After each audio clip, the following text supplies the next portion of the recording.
start of this September stretch run, the schedule brought the Oakland A's a Texas two-step. And on the first leg, the A's beat up on the Rangers to grab a share of first place. But their division's last place team continues to play the A's tough. Last night, the opportunistic Astros stifled Oakland's big bats and knocked the green and gold down a peg. To regain the division lead, the A's need to rediscover their power stroke. The A's take on the Astros in Game 2 next.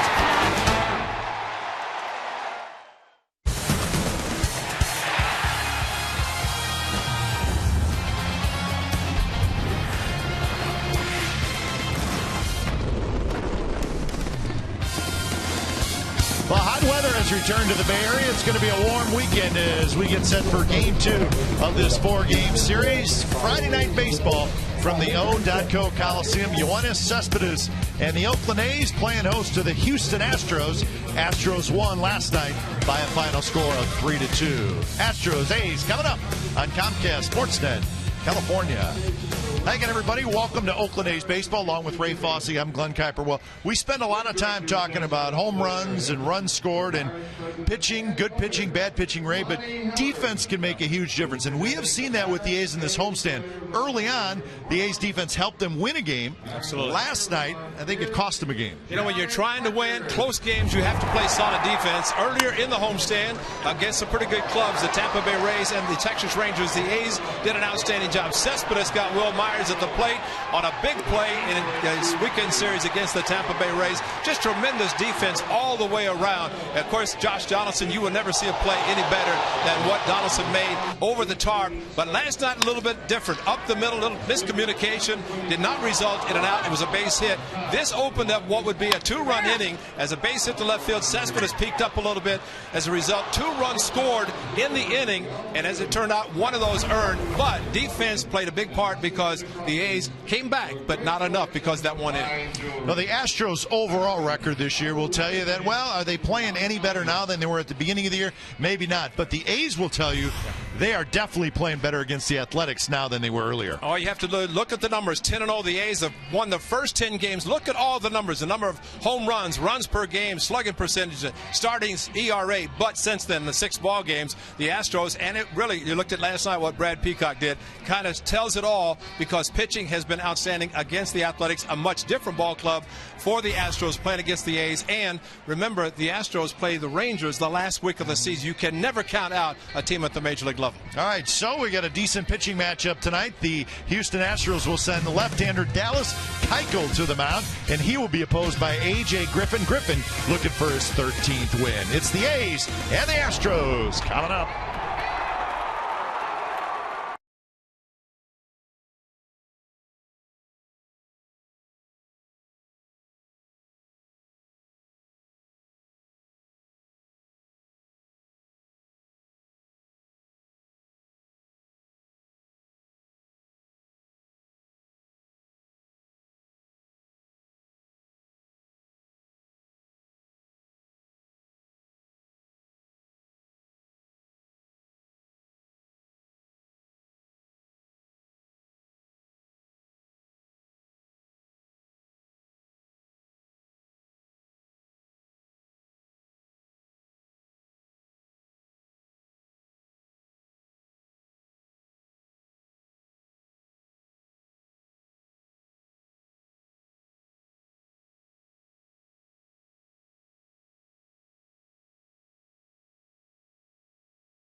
Sportsnet California is brought to you by Jack in the Box. Go big at a participating Jack in the Box with Jack's really big chicken sandwich combos for only $3.99 plus tax. A's take the field as we are just about set to roll here in Game 2 of the 4-game series between the Athletics and the Houston Astros. Derek Norris back in there. The toe feels good enough to give it a whirl, so it's good to have Derek Norris back in the lineup. Let's check the game time weather tonight, presented by the Santa Cruz Beach Boardwalk. The admission-free boardwalk is open this weekend. It's warm, 84 degrees here at first pitch. Just a slight breeze, and it's supposed to be very warm this weekend. So with a couple of day games coming up, it'll be hot weather at the ballpark.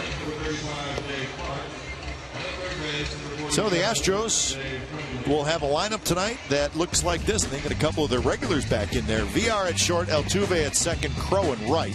And then Castro is the DH, and Matt Dominguez at third base. Those two guys did not play last night. Chris Carter's in left, Brett Wallace at first, Brandon Barnes in center. Cody Clark will be the catcher. AJ Griffin gets the start for the Athletics. 29th start on the season and 12-game winner. And the 12th win came in his last start against Tampa Bay last Sunday. So AJ Griffin trying to be a stopper, and a stopper in a sense that the A's lost the opener of the series last night to the Houston Astros, and AJ wants to try to keep the ball down as much as possible. Like that. That's where he wants it. Jonathan VR fouls it back. So we're underway from the HOU Coliseum.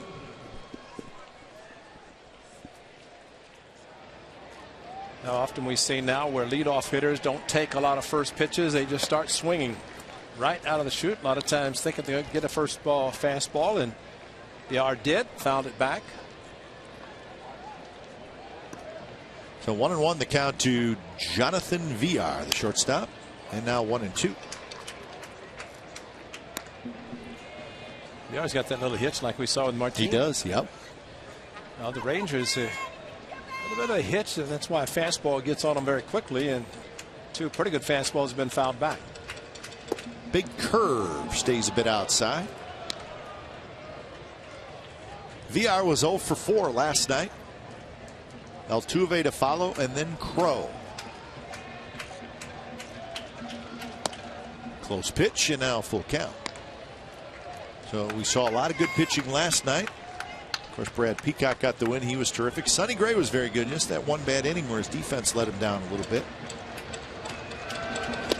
And a swing and a miss, and that's how the ball game gets started. So Griffin gets a strikeout.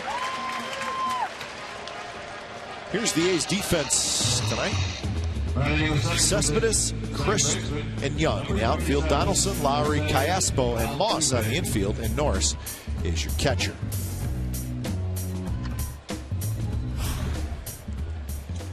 So that group will work behind AJ Griffin.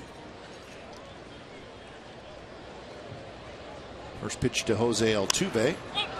He's popped up foul. AJ Griffin falling behind 3-2 to the leadoff hitter and just challenged him, and that's the best thing he could have done. And look back to last night, the A's 8th inning started really a 3-2 curveball from Peacock. He's had a good curveball last night, but not necessarily 3-2 with the count. Exmo brought to you by Cache Creek Casino Resort.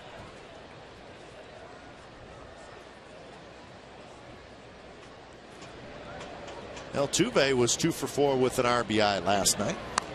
And he bunts it toward Griffin. Hops off the mound, throws in time, and that's out number 2. Not where Altuve wanted to bunt it. Griffin jumped off the mound, and that's second out for Trevor Crow. AJ has done a lot of work in between starts. He's so proud of the way he works in between starts, and especially being able to make a play like that. And remember, for a young pitcher, last year he came up midway through the season. You pitch an entire season, you start thinking about towards the end in September, and start to feel a little bit. But the hard work, AJ puts in between starts really pays off. That man made a great play last night as well. Sonny Gray on a slow hit ball down the third base line. Took the loss last night, but he pitched very well. 8 innings. Well, if he has 14 ground ball outs on a start every time or close to it, he's going to have a lot of wins keeping the ball on the ground. That one hit to right and hit well. Young hustling back, and it's over his head up against the wall. And Trevor Crow has a 2-out double.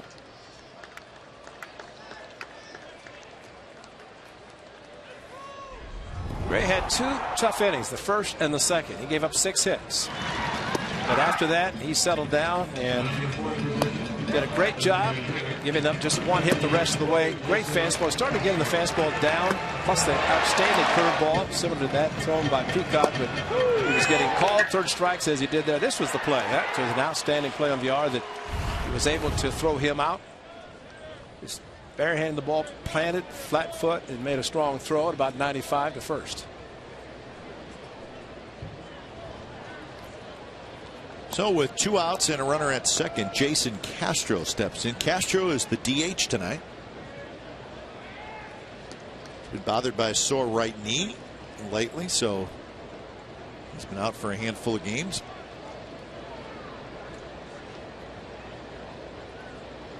How about that average since the middle of August? Wow. So we got ourselves a very hot hitter in Jason Castro. And hey, first base is open. Maybe you're careful with this guy. Well, that's a great point. Bo Porter has him in the lineup as a DH. I think they would be probably, I don't think you like that call either. Maybe a high strike given to AJ. But where the Astros are now and where they'd like to see Jason Castro, of course, he wants to play as much as possible, but why not DH him? I'd take the chance with the knees. Missed a full season because of knee surgery. Cyst on the inside of his knee that's caused him to not be able to catch, but keep his bat in the lineup and let the other catchers do the work. Start fresh with off-season work and be ready to go next year. That was a good fastball from Griffin. Throws the slow curve, but he has a plus fastball which he can elevate, spot it well. Does like to throw the curveball with a couple of strikes, but sometimes it can be a good pitch for a hitter because it is a slow curveball. Fastball jammed, hit to shallow right center. Crisp is under it. He's got it. Side retired. So Crow stranded at second base. Bottom of the first coming up. No score.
First, their lineup looks like this tonight. Chris Donaldson, Lowry, Cespedes, Fryman, Callaspo, Young, Moss, and Norris. Dallas Keuchel, the lefty, started in the bullpen for the Astros, but he is now in the rotation, making his third start against the Athletics. See the 27 games total, 18 starts, 2 of those out of the bullpen against the A's, 2 in the starting rotation. And in the rotation, he lost 1 and a no decision in the 2 starts, both of them at Minute Maid Park in Houston. Good fastball, mid-90s.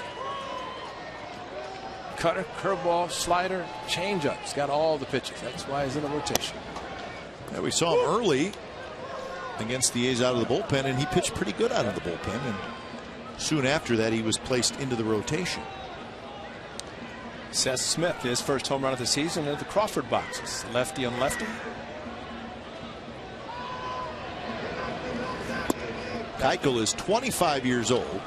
He was a 7th round pick in 2009. Went to the University of Arkansas. There's the 2 starts versus the A's. So that be him a Razorback? He's a Razorback. In fact, he pitched in the College World Series not long ago, 2009 for Arkansas.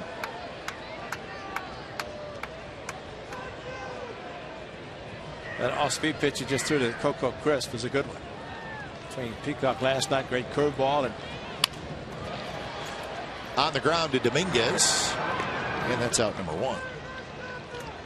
Let's look at the Astros defense tonight. A few changes. Carter is in left. Barnes in center. Crow in right. Dominguez back at third. Villar at short. Altuve at second. Brett Wallace, who played third base last night, he's now at first tonight. And Cody Clark is the catcher. So 1 out for Josh Donaldson.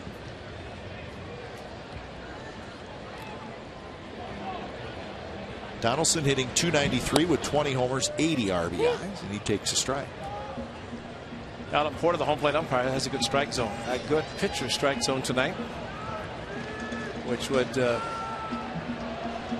make it at least imperative that the hitter swing the bat. Cannot take too many pitches.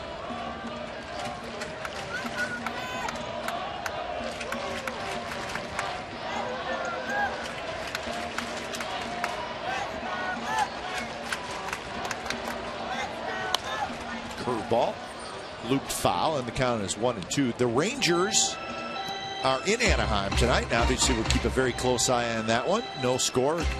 Bottom of the first. It's Garza for the Rangers and Wilson for the Angels. Garza 3-2 with Texas. Wilson is 14-6 for the Angels. Added incentive for CJ against his former team. Should be good night for him. You know what, Ray? The Angels are starting to play better. They have won 10 out of their last 13. So obviously way too late, but they are starting to play better. And they did the same thing last year. And it took them actually to the Monday night, the game 160, when they were in Seattle. They were hoping the A's would lose, but did not happen. The A's beat the Rangers and clinched the postseason with a wild card. But I think the disappointing thing for the Angels, and of course the A's still have several games remaining against them here and in Anaheim, is that they are playing better baseball, but it's late. It's too late. They will not make postseason again. Well, I can't say that. We've seen major collapses in the past, but I don't think it's going to happen to help them this year. Well, a couple things to watch for. As Ray said, Wilson pitching well, facing his old team, and the Angels playing well. But the Rangers are 10-2 against the Angels this year, and they have pounded them. Scored all kinds of runs in those 12 games of the Rangers. So keep a close eye on that one.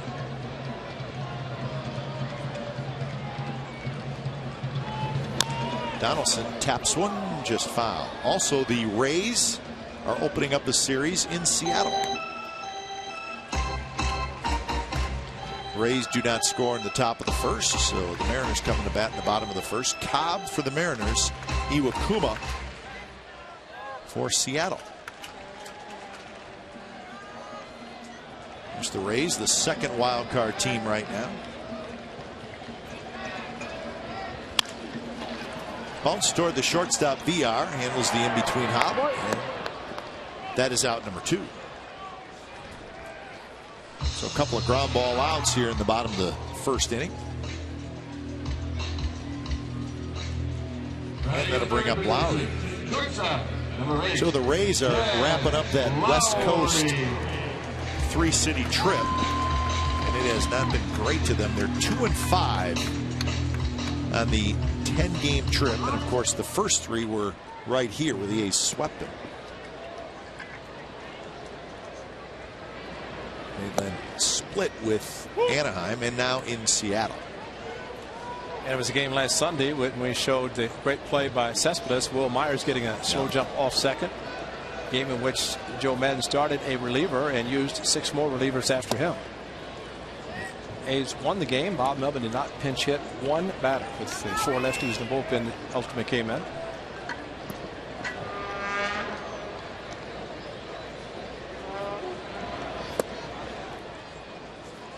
So this is the look now, and it's updated.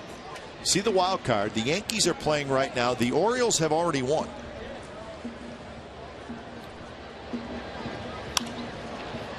So for the next 3 weeks, we're going to watch the Rangers, the Rays, the Yankees, the Orioles, the Indians. Just looking at the out-of-town scoreboard, Kai, the Yankees had an 8-4 lead. Napoli with a grand slam, and now it's what, 10-8? Yeah, Victorino hit a 2-run homer, so it is now 10-8. The Red Sox. Lowry strikes out. Keuchel with a 3-up, 3-down, bottom of the first.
Houston Astros tomorrow, and after the A's play the Astros at 1:05 p.m. The A's players will get a chance to share their testimonials, as it will be a big day following the game. A performance by Donnie Moore and the Radical Reality team on Faith and Family Day here at the Coliseum following tomorrow afternoon's game. Purchase your special ticket to participate at oaklandathletics.com/faith.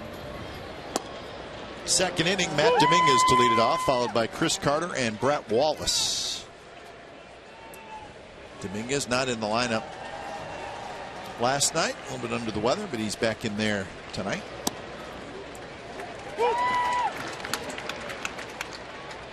And he's quickly behind in the count, 0-2 to Griffin. AJ's got to love this strike zone. Yeah, what pitcher wouldn't? That's right. Take it. Deal with it. Live with it.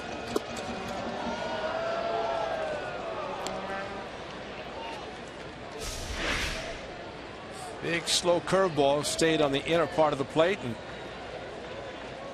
Alan Porter right over the left shoulder, just off the plate inside. Fastball inside. So 2-2.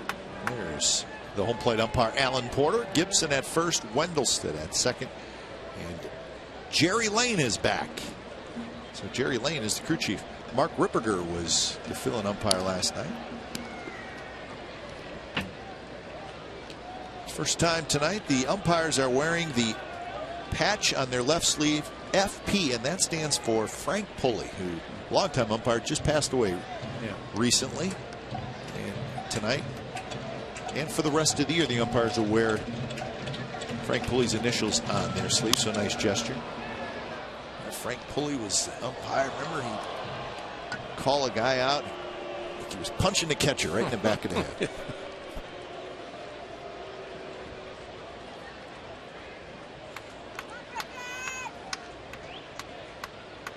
Well, meanwhile, A.J. Griffin just through the slow curve with 2 strikes in. That's dangerous because hitters do have a tendency to wait back a little bit more. Strike 3 called on the outside corner. Second strikeout for A.J. Griffin. Well, there it is. Outside corner, perfectly thrown, according to Mr. Porter. And A.J. hit the target. Porter liked it. Dominguez couldn't believe it. Shook his head. Just maybe a slight outside, but I always think that umpires could speed up the game better than anybody if they call strikes and force hitters to swing where they can't take as many. Well, if that's the case, then this should be a very fast game. Should be about a 2-hour and 20-minute affair, the way Alan Porter's pumping that right arm. That one is drilled to left. Cespedes is near the wall, and he slipped a little bit, but he's able to make the catch. So Carter hit it well, just comes up a little bit short, and that's out number 2.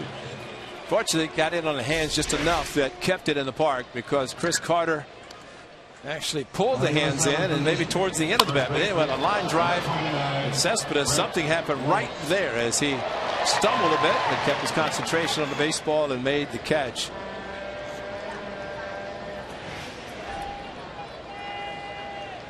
All his speed. Maybe his feet were going too fast. Here's Brett Wallace who fouls it back.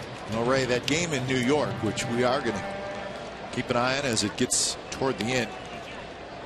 It's crazy. The Red Sox are now leading 12-8 in the top of the 8th, still batting. And again, as Ray said, trust me, it's 12. I know it is. So it was Yankees 8, Red Sox 4, not that long ago. In the 7th, I think it was the 7th. Yeah. And really, the Yankees are the closest team to the second wild card, which is the Rays.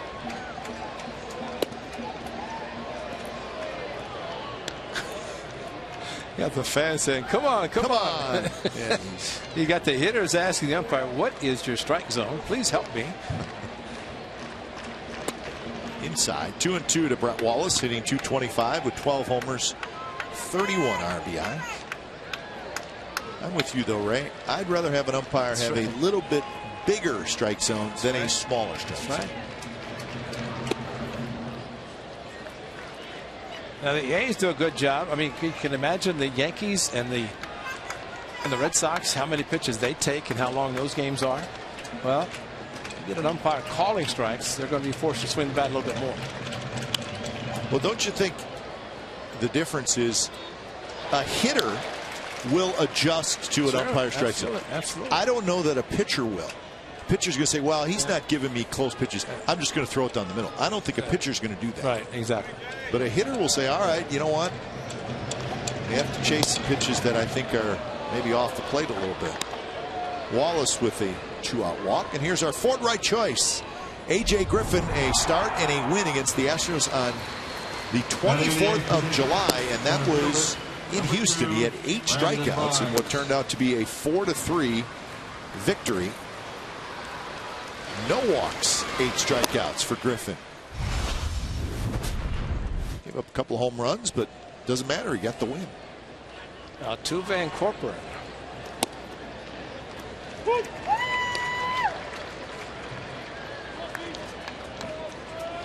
So 3 starts, 1 at home and 2 in Houston. And so this is number 4.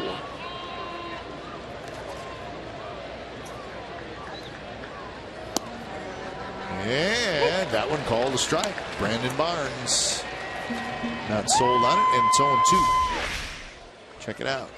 Yeah, just the outside corner, and 17 inches wide is the plate. Well, maybe it's a little bit wider, maybe an extra ball, both sides.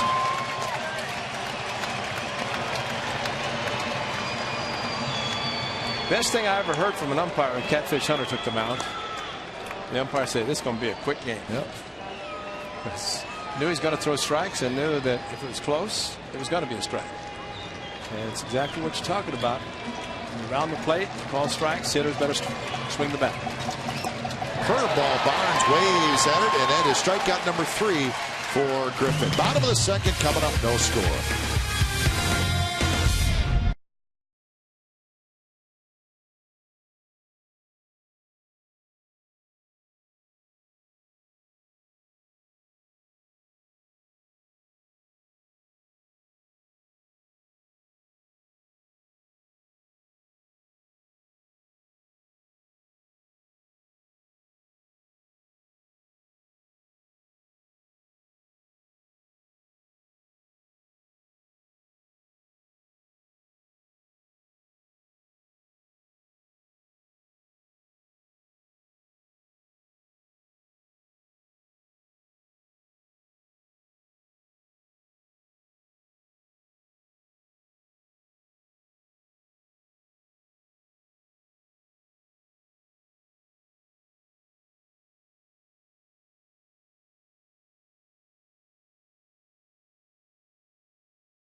Creek's Challenger Slot Tournaments. Free entry daily from 2 p.m. to 10 p.m. Visit cashcreek.com for details. A's Astros scoreless, bottom of the second inning. It'll be Cespedes, Fryman, and Callaspo against Dallas Keuchel, who retired the A's in order in the first. And that one called the ball. Might be the longest drawn out because I would have bet a lot of money. I was going to also. Up the middle, and that's going to get through, and that's a base hit for Cespedes. All right, here's tonight's AT&T U-verse Rewind. Let's go back to May 26th. Remember this? Big night for Nate Fryman, 2-run double and a solo home run off Dallas Keuchel. The A's won that game 6-2. And Big Nate had some good swings against Keuchel. I'm sure Bob Melvin remembered that. Fryman hitting in the 5th spot tonight. And he was such a gentleman on our post-game interview. Well, you know, Houston had these guys at first base, and they probably couldn't use me. That's right. We were trying to get him to say they should have never let me go. I knew it if they let me go. Nate the Great would never say anything that negatively about anybody, especially about the team. But he essentially right now is through the Rule 5 because it's September when the September call-up. So he is the property of the Athletics now. Anytime before September 1st, if they tried to send him down. Houston, actually San Diego, could have reclaimed him. But the A's have him, and very happy because the young man's done a tremendous job for the A's. I think he's only going to get better. 2-0 to Fryman, 276 with 4 home runs, 23 RBIs.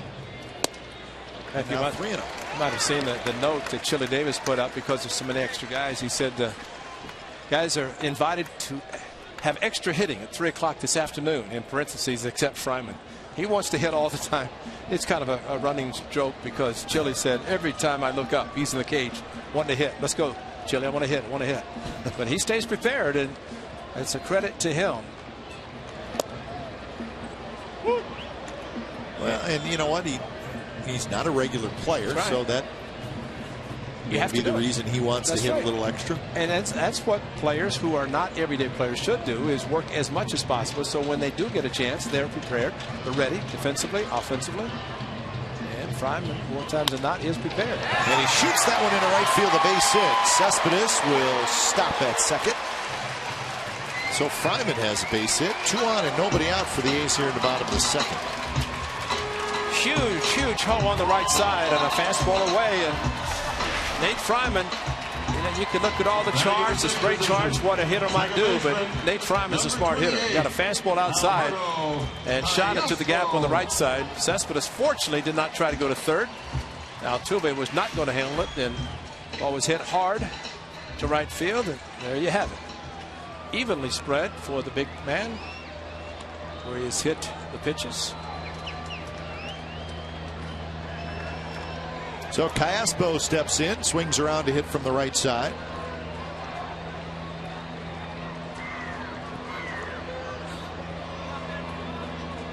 A lot of holes on the infield because Astros thinks he's going to be bunting. He's not bunting, and the pitch is outside, 1-0.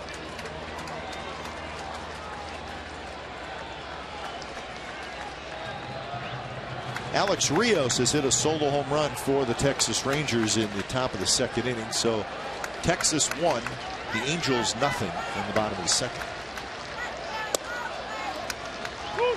The Rays and the Mariners are tied 1-1 in the second inning.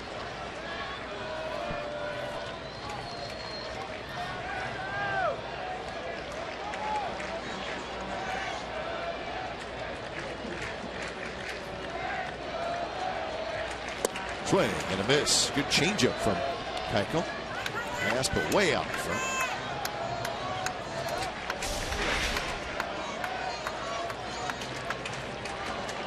I think the A's are just hoping for contact from this right-hander, switch hitter, of course, batting right-handed against Keuchel.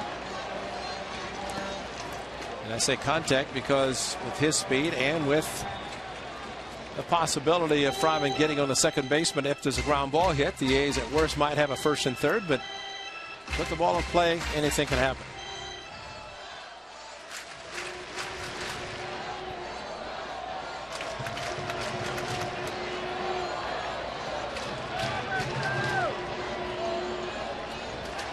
VR, the shortstop, was playing behind Cespedes. Now he backs up into his normal spot. And the ball's tapped slowly to the right side. Altuve grabs it, spins, and gets the out at second. And they throw towards Cespedes. So the out is recorded at second base. The A's have first and third, 1 out for Young. Well, it is first and third. Ball not hit that hard, so it's going to be a difficult double play. That's why VR immediately up to third base to see if Cespedes is going to round the bag too far. Fastball trying to shoot the ball to the gap on the right side. So Chris Young. See why I just think you're at Minute Maid Park. That's right. The Houston Astros. It's the team that we love to hit the best against. So we'll see what happens. Family's there. Yep. We're all watching. Young bunts it, and everybody's going to be safe, and Cespedes comes in to score. He popped it right past Keuchel, and it's 1-0 Athletics. Well, you're playing him as a pull hitter, and there's nobody in the second base spot. And you'd have to think that was intentional, trying to push the ball towards the gap, and got a breaking ball inside once he got past Keuchel. Well, look at where Altuve's playing. Exactly, and really from the standpoint of Callaspo at first base, he kind of paused because he didn't know what was happening and realized where Altuve was playing. Yeah, you could tell by the way Young went after that pitch. He was definitely trying to push it to the right side.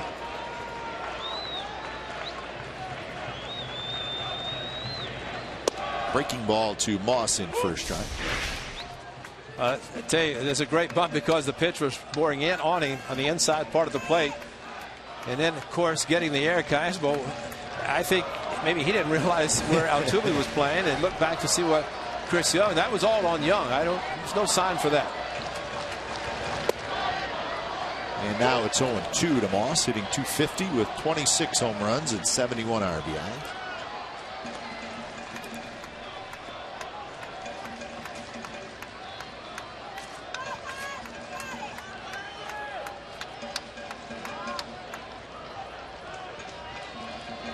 And a breaking ball in the dirt, and Moss swings and misses. So that's out number 2 here in the second inning with a run in.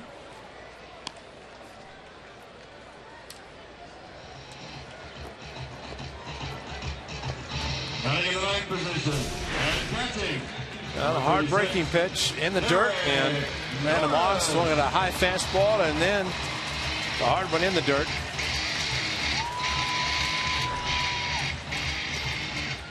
So Derek Norris back in the lineup, and chance to knock in a run here.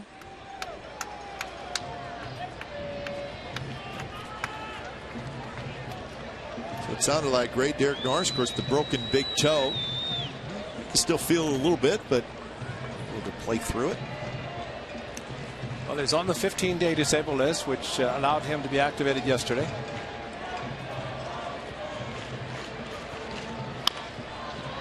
Bounced foul. And really, how do you treat a big toe fracture? That's a good call. You know, if you're not a baseball player, you might put it in a walking cast, kind of immobilize it. But really, you know, it's almost like breaking a finger. You take 2 together and play. Yeah, you're probably right.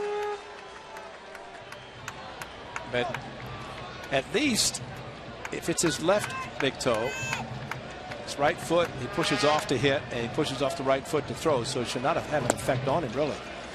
How much does squatting behind the plate, you're kind of on your flat on your feet a little bit more than on your toes?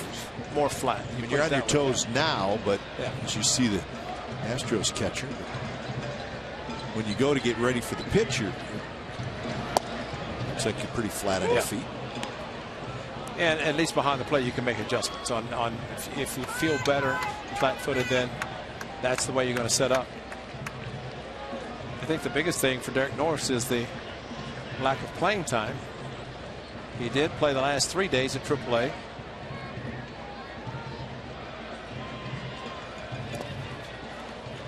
So 2-2 now to Derek Norris, with Callaspo at second and Young at first.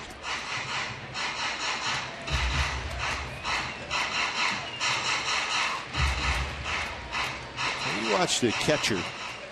See, he's on his toes now, but when he gets ready to catch it, watch it. He will go on to, he'll get flat on his feet. And he doesn't have a fracture. But yeah, he will get flat. Yeah. Always looked very uncomfortable to me. So you're telling me you never caught before? Oh no. Yeah, see, there you go. Oh yeah. So he's sitting right on it.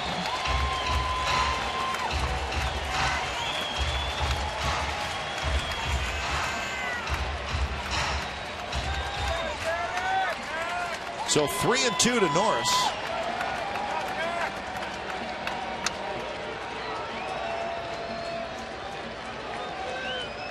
Runners will take off. There they go. And the pitch is hit to the right side and foul.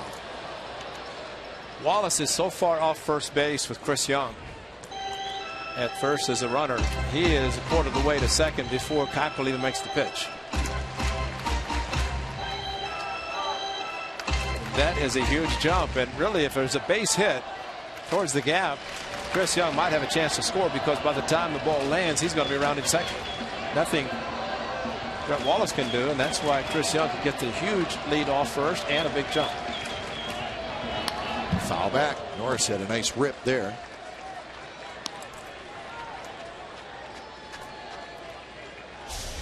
Well, as we've talked about, the strike zone of Alan Porter, and of course Derek Norris, the catcher, realizes the strike zone and also realizes better to be aggressive. Returning from the disabled list, his first game behind the plate.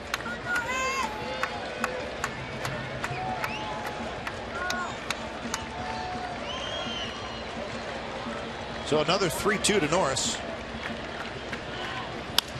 That one's bounced. In the hole is the shortstop, VR. He straightens up, guns it across, called safe.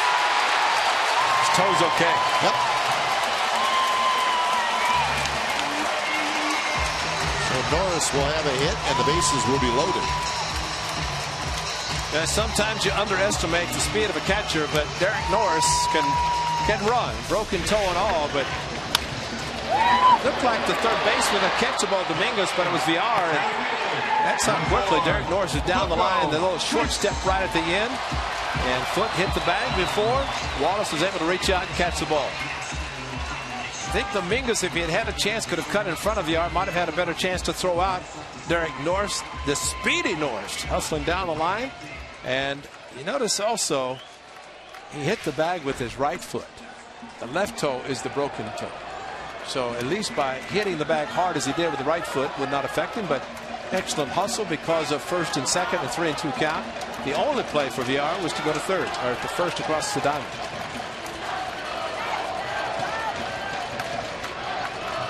First pitch to Coco is a strike on the outside corner. Callaspo at third, Young at second, Norris at first. A run in for the A's here in the second.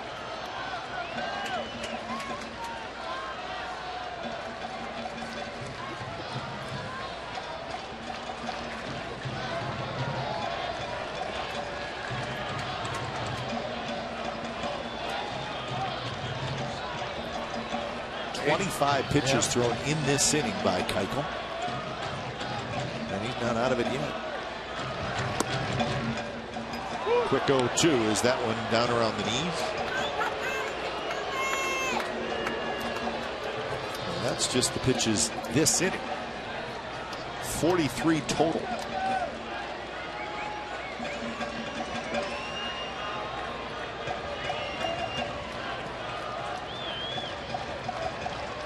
Outfield straightaway and shallow for Coco Crisp.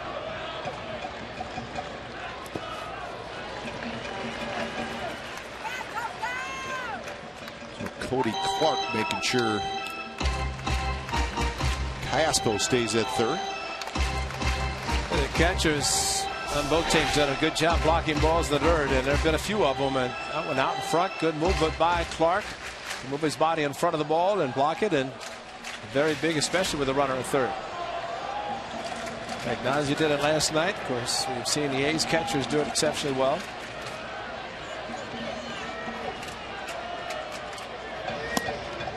Just a touch outside, 2-2.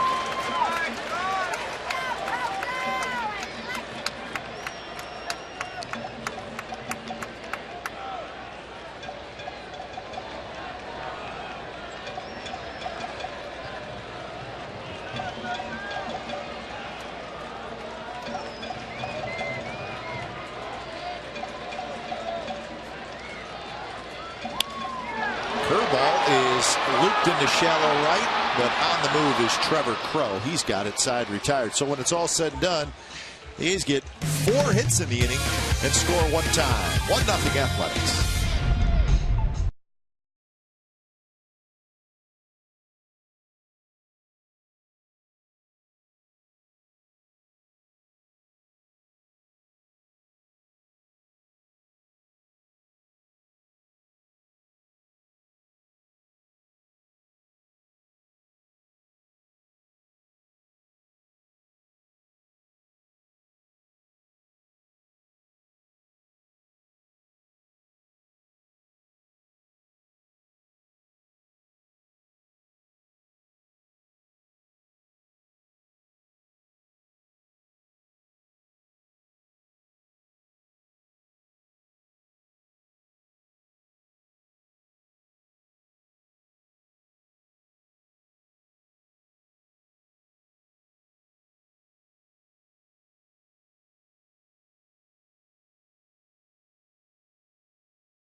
warm night at the Coliseum. A.J. Griffin has 3 strikeouts in the first 2 innings. He faces Cody Clark, Jonathan Villar, and Jose Altuve.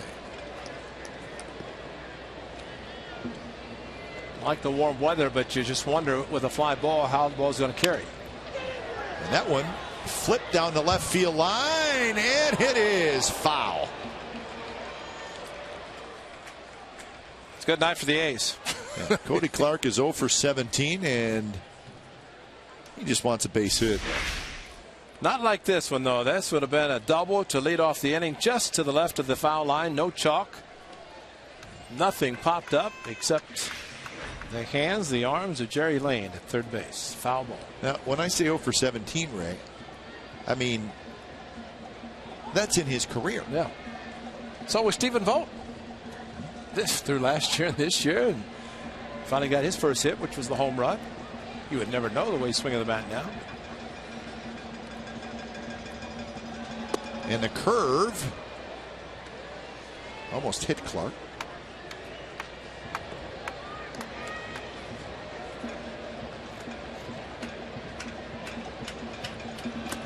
There's that big breaking ball again. 2-2 the count.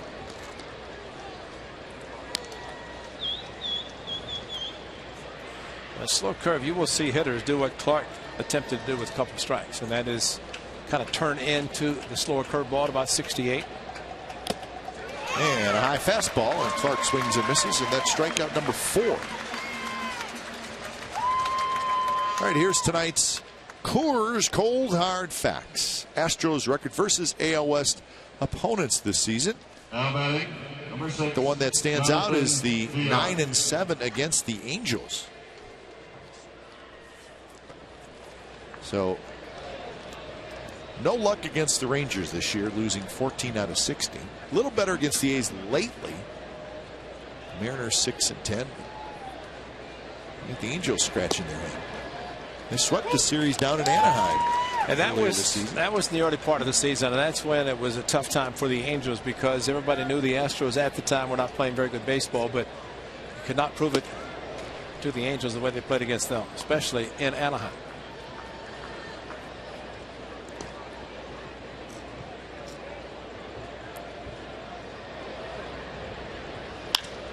That one lined down the left field line. That could be trouble, and it is a fair ball, and Villar is going to have a 1-out double. So Jonathan Villar gets his 8th double of the year. Fastball away but up, belt high, and you know, we talk about the slight hitch where he's having trouble with the fastball up in the zone, but a pitch outside and up like that, he can have all kind of hitches he wants, and smart hitting, unless he tries to pull the ball, that's going to be a great pitch for him to go to the opposite field. He's not going to hit a lot of home runs anyway. No. As we saw him in Houston when he made his debut, just put the ball in play. Good base runner, good speed, good future. Here's Altuve. Fastball is high. The Rays and the Mariners still tied 1-1 in the 3rd inning up in Seattle.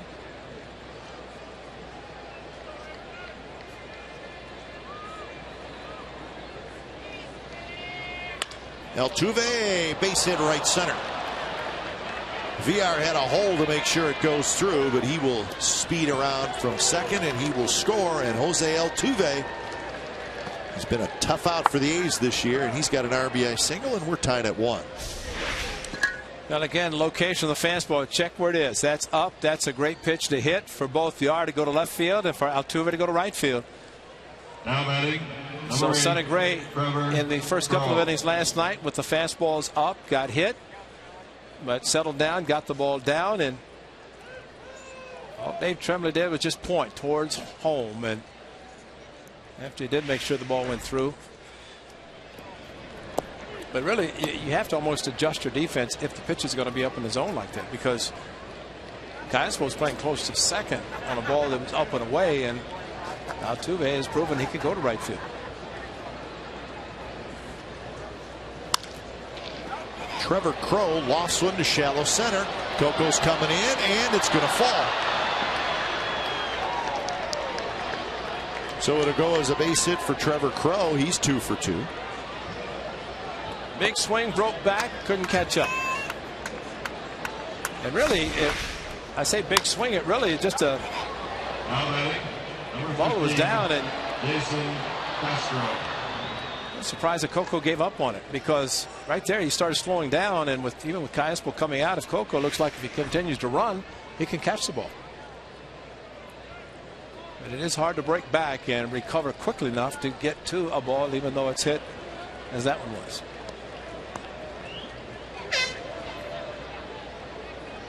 So still only one out, and here's Castro.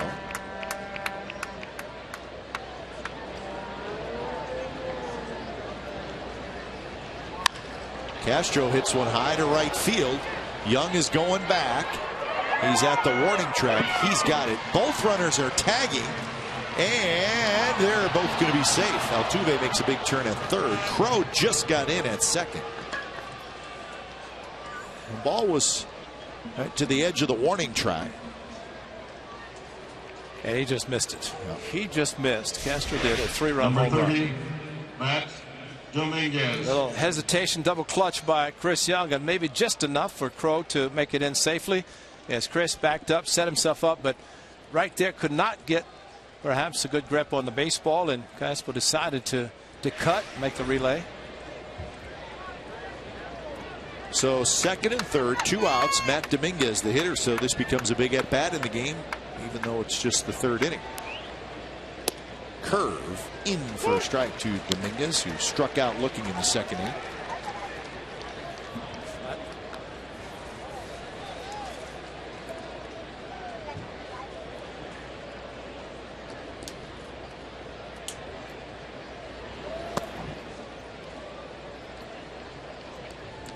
That's a nice recovery by Derek Norris, because he was set up inside. He had a backhand ball that was overthrown by Griffin. And there it is, first time through it, 172. Batting average 90 points higher after that.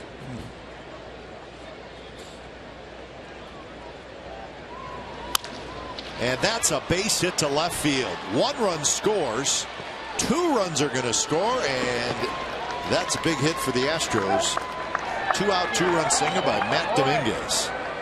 But if you remember in the first at bat, Dominguez got a fastball that's questionable, but he also had a good swing on a slow curve, and he gets a 1-1 off-speed pitch, went down perfectly, and Dominguez has had some good games against the Athletics. He went down, stayed back, and is very strong. So Castro missed one to right field. Dominguez did not miss his to left. So Dominguez gets his 67th and 68th RBIs. And here's Carter, who takes a strike. So 4 hits and 3 runs in the inning for the Astros so far.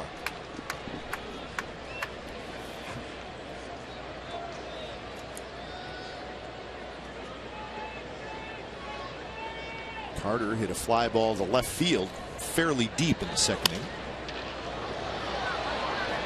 Moss there, over the shoulder grab. Nice play by Moss. Side retired, 3 runs for the Astros. We head to the bottom of the third. It's the Astros 3 and the A's 1.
FA celebrating 40 years of bringing it to the plate. Stop by Erickson, enter to win 40 years of free sandwiches with character. So the Astros with a 3-1 lead now over the A's, thanks to their 3 spot in the top of the 3rd. Donaldson, Lowry, and Cespedes against Dallas Keuchel. Keuchel gave up 4 hits in the 2nd inning. A's scored 1 run. And the A's looking for a big hit with the bases loaded, 2 outs, didn't get it. The Astros got it with Dominguez. There's a shot center field, and it sails right over the head of Barnes. And Donaldson will go to second. So that ball was hit right on the nose, and it may have had a little action on it. And Barnes is one of the better center fielders in the American League, and he just misplayed it. Right, Eddie looked like he might have charged a little bit, but Donaldson hit it hard. And so center fielders tonight looked like he initially broke in and then had to try to reach up and catch a ball that was clearly over his head. But once he took a step in, then you could tell that he was probably going to be in trouble.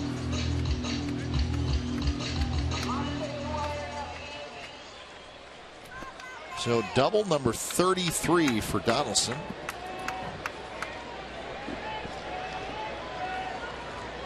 Near Lowry. And Lowry to the gap. And that'll get down. Run's going to score. Lowry is going to have an RBI double, and it's 3-2.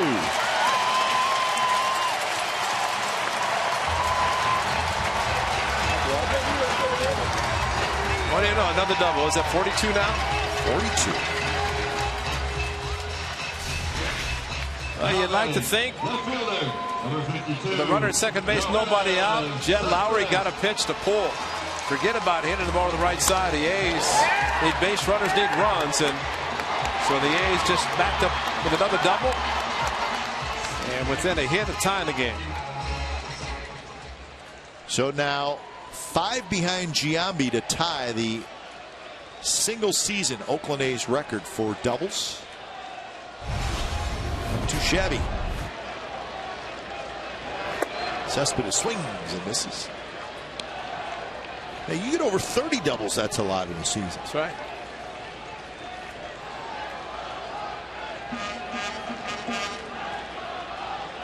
So I think Jet Lowry, as we have talked before, he set his mind on the season that he said, I'm a doubles hitter. I'll hit the gaps, and boy, he has done that all season. Now coming into today's action, Manny Machado had 46 doubles to lead the American League. Lowry, we don't know what Machado did tonight, but Lowry just picked up his 42nd. So Machado had a whole bunch early on. He has slowed down in the doubles department at least.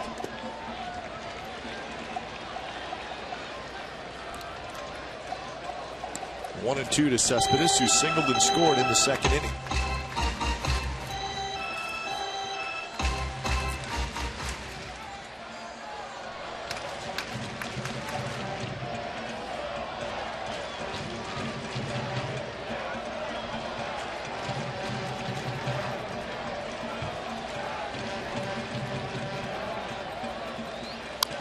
Cespedes chasing that breaking ball and bounces it foul up into the seats.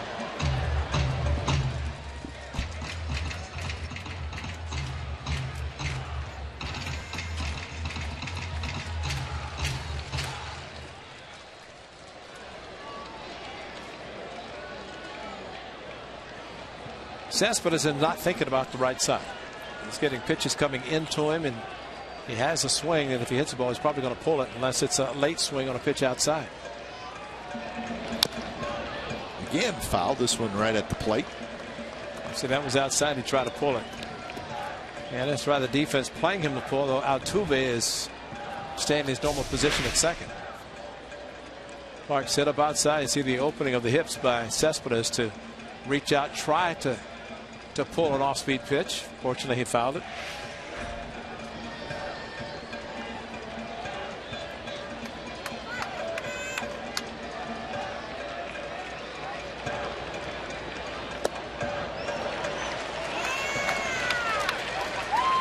One thing Clark behind the plate is doing tonight, and we're seeing him for the first time, but he is telling his pitcher, you throw anything you want and I'll block it.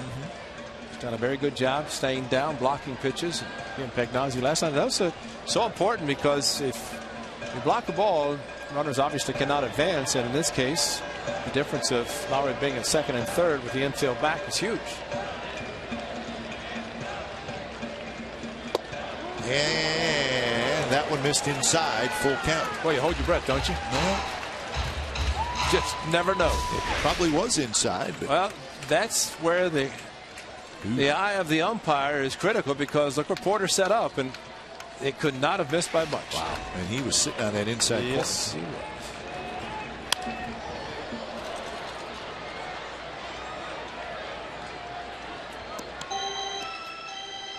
But I still say, as much as we have seen with the umpires, that on a pitch inside, they're more critical. You know, it can be just barely in the strike zone or just barely off, and they'll call it whatever. But if it's outside where they're looking at an angle, and Porter, like all umpires, doing the same thing with the setup on the left shoulder. Base hit left field. Lowry will stop at third, and the A's have first and third. Nobody out, a run in, and we got an October Quest update.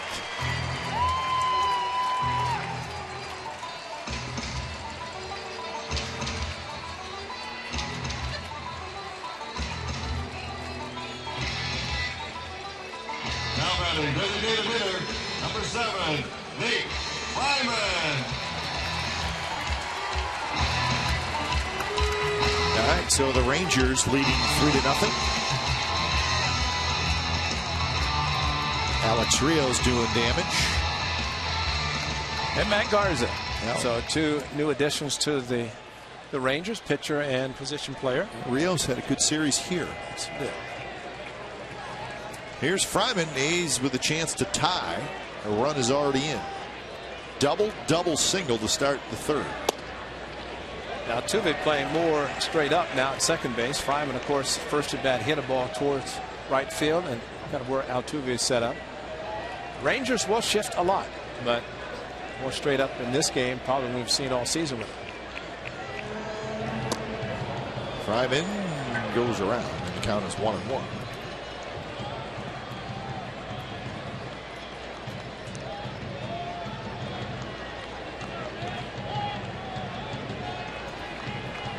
So the A's now have 7 hits in the game.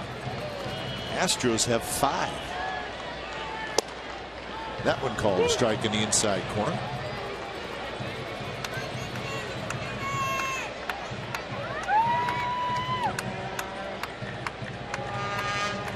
The big 30-pitch inning in the second. That's 61 already. Remember, there's nobody out here in this inning.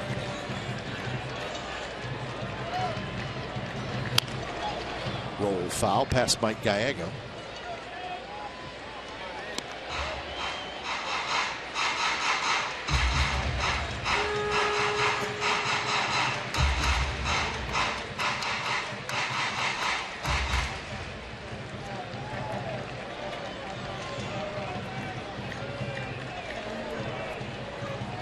Lowry at third. Cespedes at first.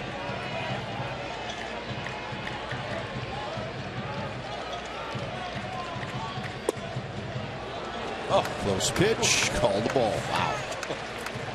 So it's, I think I figured it out. It's got to be outside for it to be called a strike. Inside, so it does look like strikes, especially since Clark's not moving. I don't know. That's on the plate.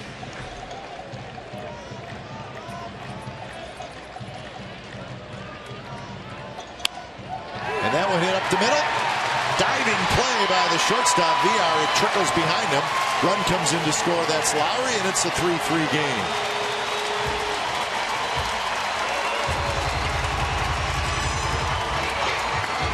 So 4 consecutive hits for the A's here in the third inning. Nate Fryman just showed his strength as a hitter, because again, the catcher Clark moved inside, and Big Nate, watch him pull his hands in and then hit it with the sweet part of the bat. Nice play by Villar, but no chance to get anybody. And Cespedes able to make it to second. Villar at least knocked the ball down. Really probably saved Cespedes going to third if the ball goes into center field. Cespedes could have made it, so good job by Villar to keep it on the infield. But excellent job of hitting by Lowry with the RBI double, scoring on Nate Fryman's base hit up the middle. Action in the bullpen for the Astros is Keuchel. He's given up 8 hits in the last 2 innings. That's Philip Humber.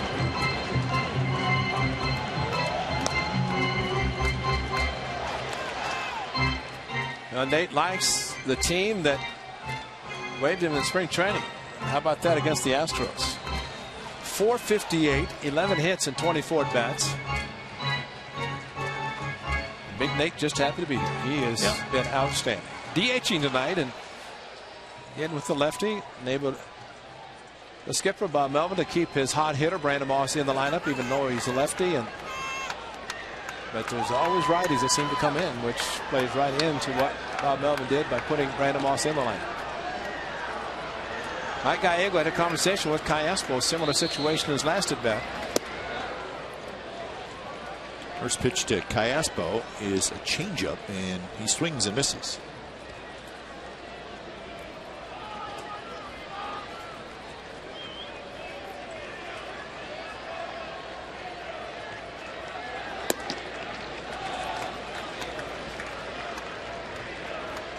Keuchel had a 3-up, 3-down first inning. He has got knocked around here in the last 2 innings.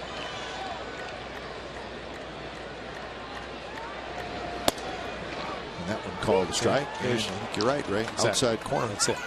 I think the pitches that were on the inside corner called the ball, they were more strikes than this one was. Absolutely. That ball's 3-4 inches out. Almost to the white line of the batter's box. Exactly. And that's the angle. Hate to say it, but we see it so often.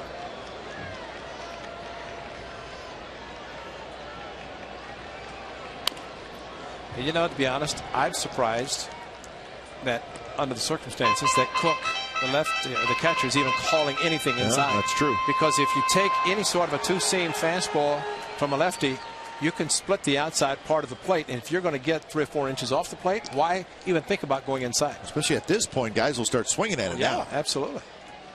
And maybe even taking the outside fastball to right field.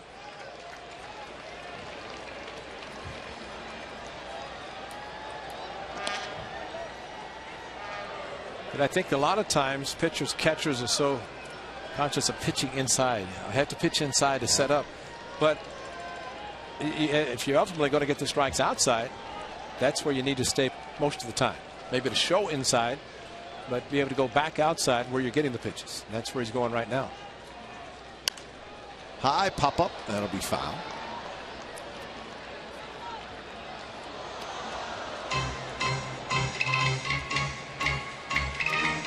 Saying that game's a final in New York. The Red Sox 12 and the Yankees 8. So that's 2 tough losses by the Yankees.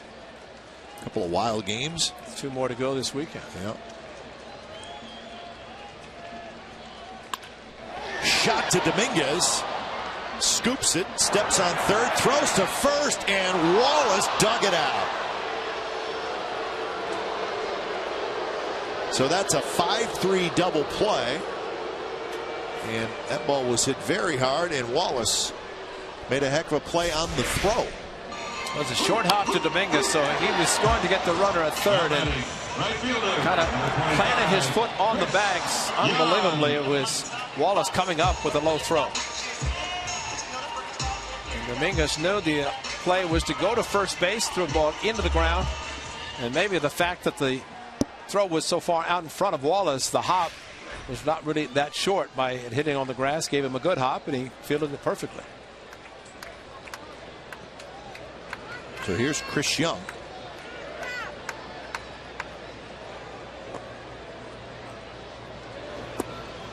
Off speed, drops low. And that double play, I think, kept Keuchel in the game.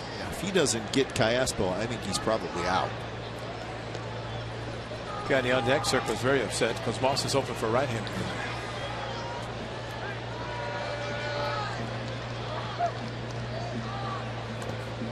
Two and 0 now.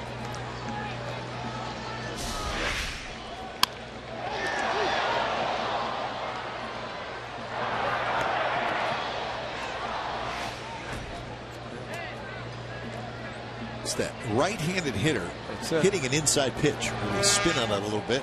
Well, and the big follow through, and always a little slower getting out. And plus, you see guys will look to see what is happening on the play. Does it go through? Has the guy caught it? And all of a sudden, by the time you try to pick it up, it's a little bit too late.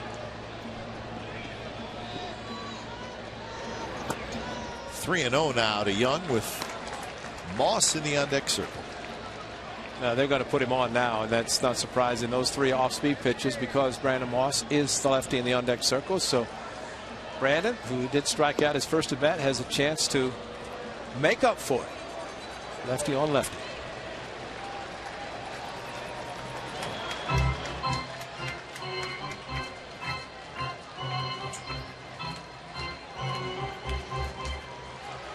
Now batting, first baseman, number 37, Brandon Moss. So Moss looking for a 2-out hit.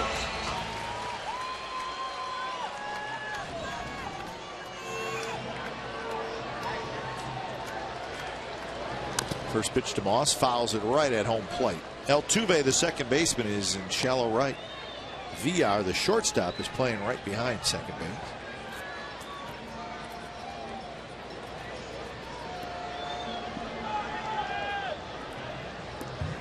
Outfield shifted just slightly toward left center. So pull on the infield, hit the other way in the outfield is the way Moss is being played.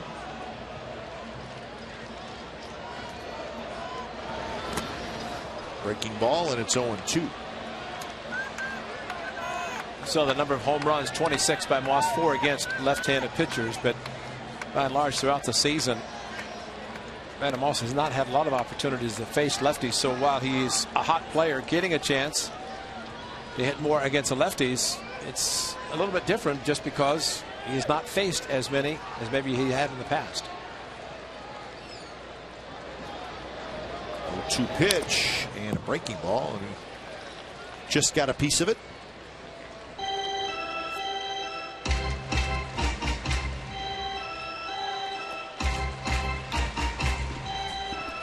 Angels have scored a run in the bottom of the 4th. It's the Rangers 3, the Angels 1. Angels still batting. They got a little rally going in the bottom of the 3rd or bottom of the 4th. That against Matt Garza.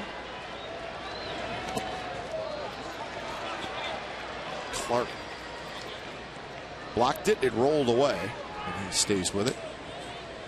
Well, really a smart base running because with 2 outs, you don't want to run into another out. And Clark has done an exceptional job blocking balls. And even though that one got away, you better have a secondary lead be halfway to the next base if you're going to try it, and make sure you're 100% sure you're going to make it. Even better at bat by Brandon Moss on that one, not to swing at the pitch in the dirt. On a breaking ball, Moss swings and misses. Side retired. A's get 2 runs on 4 hits. So we're headed to the 4th inning. We're all tied at 3.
high 36 saves.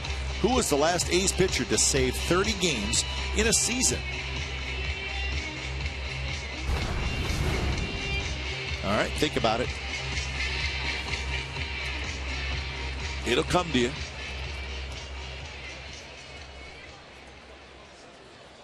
3-3 game, the Astros and the Athletics. So a lot of offense. 8 hits for the A's, 5 hits for the Astros so far. And Wallace will lead it off.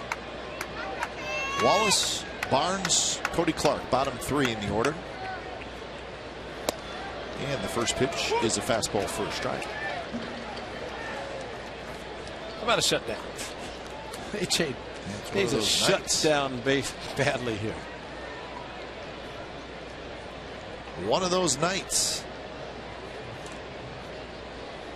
Amazingly, in the last inning, in which it seemed like lasted forever, AJ hardly threw any pitches. I mean, didn't throw hardly any at all, but I think about 17, 18, but 4 hits later, 3 runs. So 1-2 now to Wallace.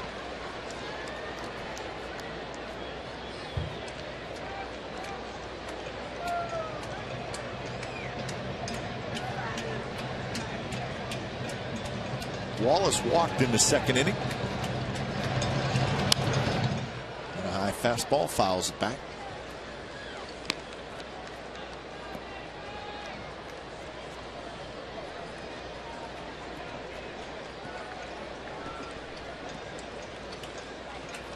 There's your shutdown inning percentage for A.J. Griffin. Below the league average.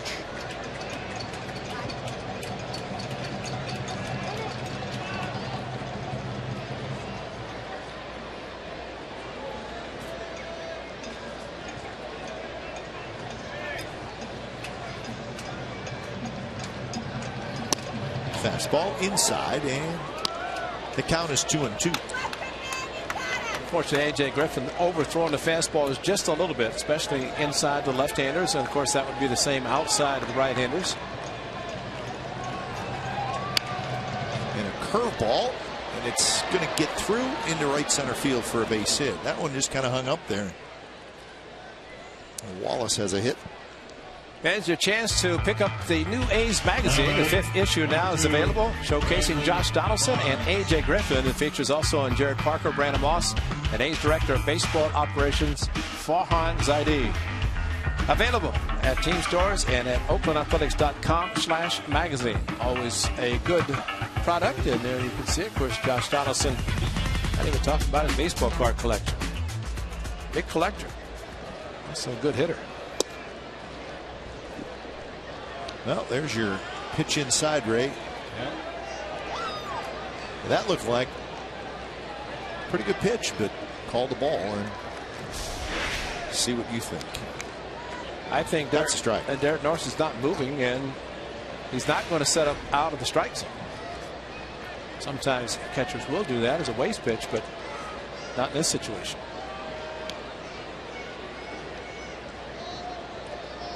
In the meantime, Wallace, the base hit, another curveball. And Griffin has been getting hurt with that big breaking ball tonight. With 2 strikes. And you've heard me say it before.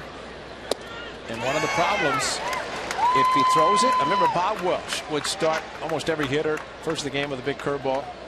He threw it so well for a strike, hitters would take it because they didn't have to swing. When you get 2 strikes as a hitter, you have to try to protect and swing at anything and everything. And I think A.J. has gotten hurt more times this year with the slower curveball because hitters have made adjustments. And Chris Carter, first series in, he did it with a 2-strike curveball, base hit to center field. That's what we saw last night with Sonny Gray and his hard curve, and a hard curve from Brad Peacock. It's thrown with 2 fingers. It means you can throw it harder. Yeah. But A.J. throws it with 1 finger, and you just did not get the velocity. You can throw it with a lot of motion, but not going to get it. And that hit Barnes on a 1-2 pitch, and he's aboard.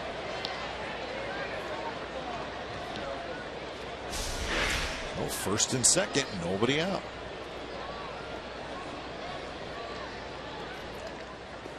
It's inside. Yeah, just a touch. Now batting, number 39, Cody Clark. Well, that got Derek Norris pretty good too.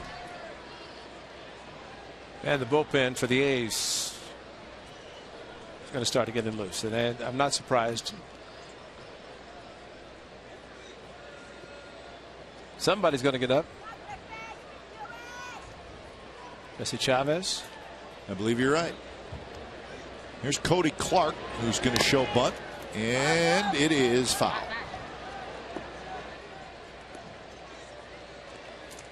Watch this ball hit Norris. Yeah, deflection off the thigh of the hitter, and you know, as pretty as that chest protector is, it absolutely does nothing.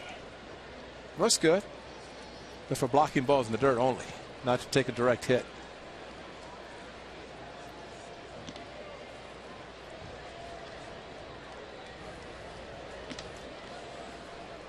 So Cody Clark struck out swinging in the third inning. He's looking for his first major league hit. Jesse Chavez quickly starting to throw. Pitch is high, 1-1. Cody Clark, interesting story. He's been in professional baseball since 2003. So his 11th year in pro ball, and the first time he's got to the big leagues. So he's paid his dues in the minor leagues. And he bunts, and it's a good one. And it'll be a sacrifice for Cody Clark. And we're going to check in with an October Quest update from Anaheim.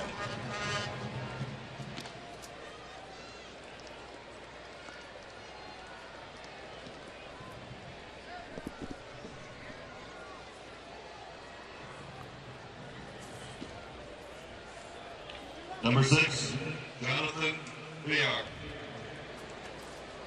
All right, so kind of a wild one down there, back and forth, and a lot of action in this game here. Well, this is a type of wild game the A's don't want. They've come back to tie, but very quickly given the Astros a chance to take the lead again. And it's Jonathan VR, the leadoff man. Second and third, one out. VR has struck out, and he has doubled and scored. A hanging curve and a hit batter with 2 strikes, and actually both base runners have reached after getting a couple of strikes.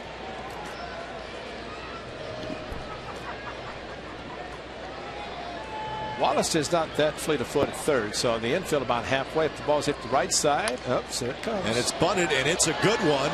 The throw is not made. Run scores, and VR, very nicely done by the young leadoff hitter. He got it past the pitcher, and once you get it past the pitcher, you're probably going to make it to first base, and he did. So the Astros take the lead. And it did not matter that Wallace wasn't that fast because VR did a tremendous job. And really, even if Kai Aspo fields the ball, he goes over to first, but it was just a perfect bunt by VR. We saw it in Houston where he did kind of the same thing. He almost ran so far they might have come close to bunting the ball out of the batter's box. So Altuve hits first and third, one out. You know, Ray, watching VR, a little bit we have, but that's the kind of stuff he needs to do right there. Yeah, how about this?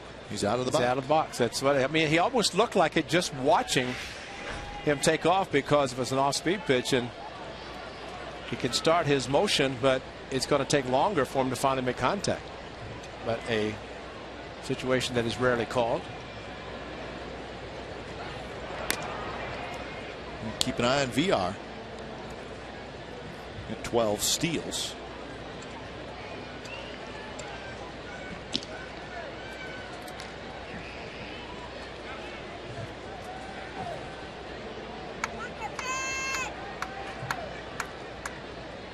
Altuve pops it up.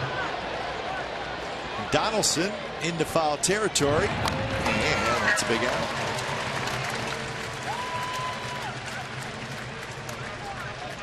You know, you think about, Ray, in that situation, Altuve may be the toughest at bat in the whole lineup for the Astros, and now batting, Griffin got it. Trevor Crow. Crow's not a lot easier, but at least Altuve had first and third, only one out. At least now with 2 outs for Crow. AJ has a chance to get out of the inning. If he could do it just giving up the 1 run, that would be a major accomplishment. But, you know, Cap, in this inning, the Astros have done what the A's really last inning, first and second, nobody out. They sacrificed, did the Astros, and have plated 1 run. AJ tried to keep it with just the 1 run. Trevor Crow has a double and a single and a run scored. Curveball, and he's swinging a miss as it trickles behind Norris, but not far.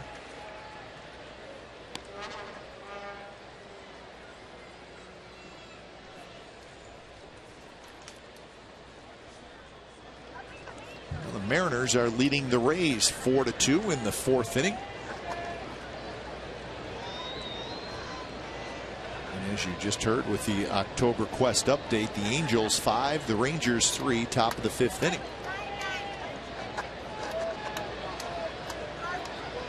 Big lead for VR at first, and he's pushed back.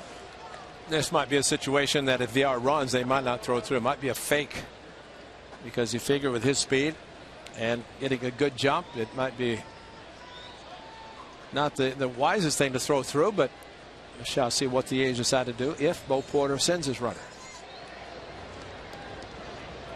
Barnes good speed at third, so that's the question also. Fastball is inside, 1-1 to Crow. At that time, Norris might have come out a little bit too quickly, thinking that he was going to be running.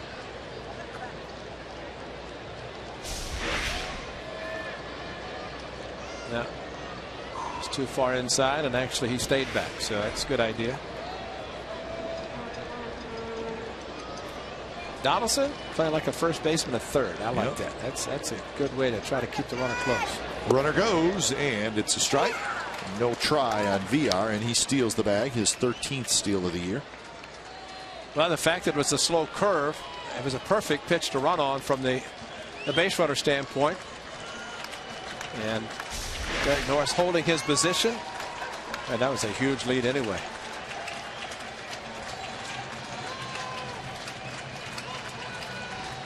So 1-2 the count to Trevor Crow.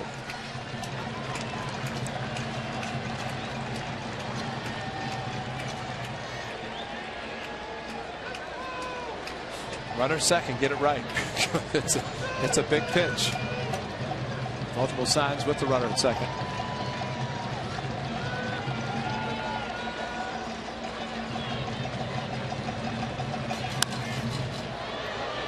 Breaking ball is popped up to right. Young is there. He's got it side retired. So the Astros grab the lead back. We're headed to the bottom of the 4th. It's Houston 4 and the A's 3.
last A's pitcher to save 30 games in a season.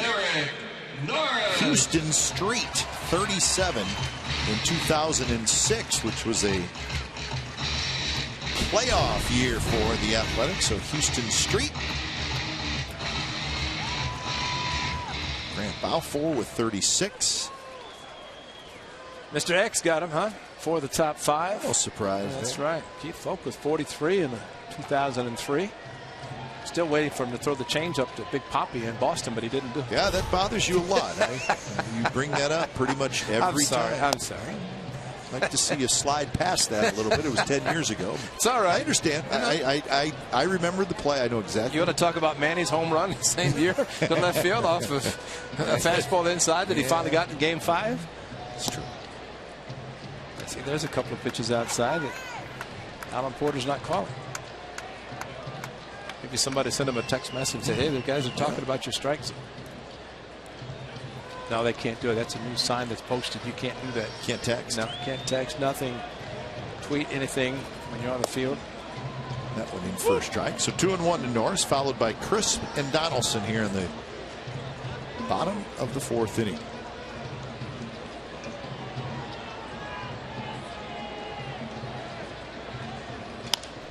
High fly ball, right side and foul. 2-2.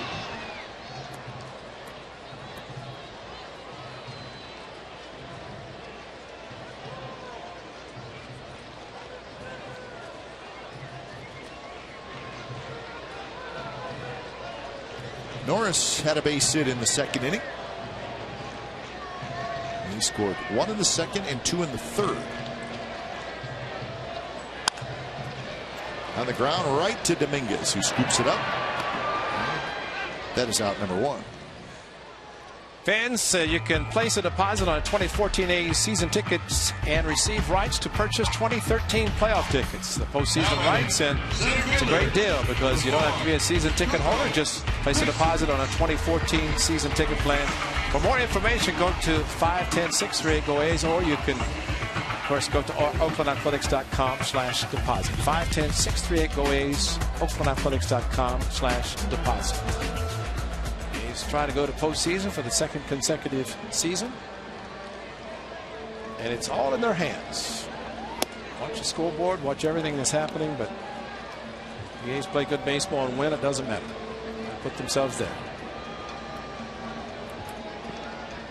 0 for 2 tonight for Coco Crisp. Off speed, stays outside, so 2-0.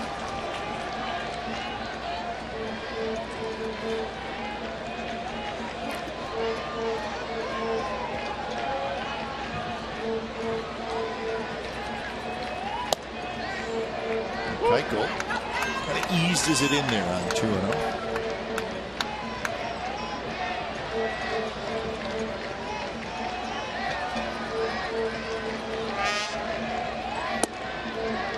Strike 2.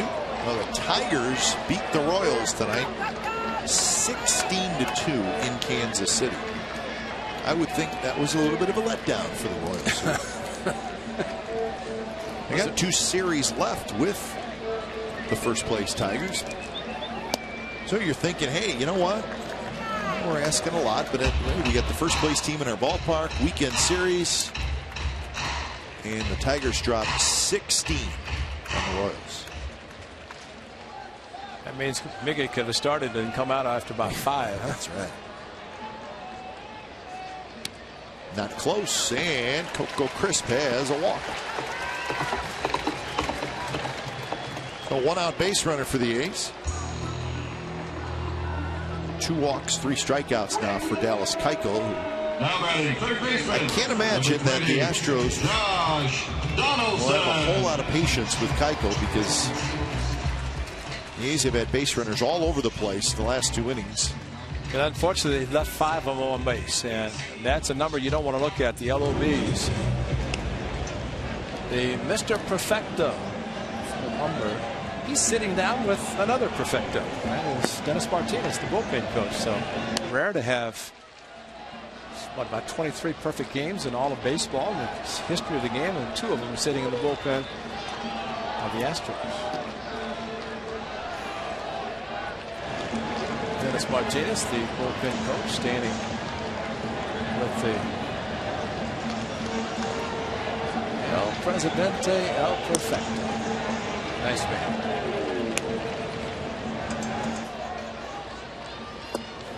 Donaldson swings and misses. First pitch off speed, and it's 0-1. Donaldson has grounded to short and led off the third inning with a double. He had a line drive right at the center fielder Brandon Barnes, who came in, and it sailed right over his head. And that started the inning where the A's scored twice.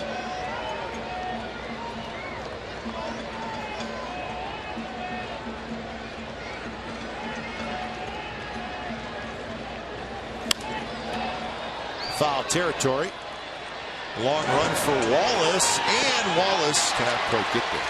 Now, Ray, we talked about in our open about the A's defense in this homestand, where it's been good at times, helped them win games. And last night it was not so good, and it probably helped them lose a game.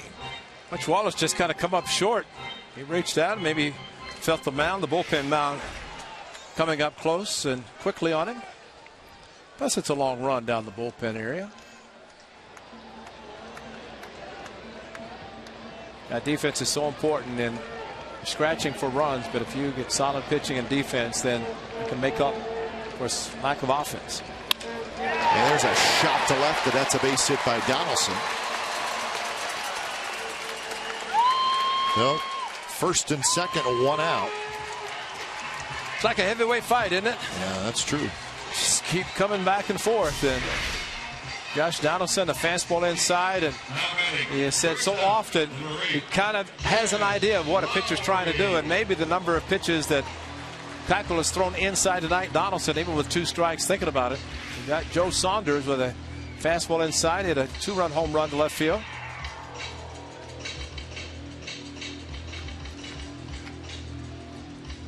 So Lowry will hit.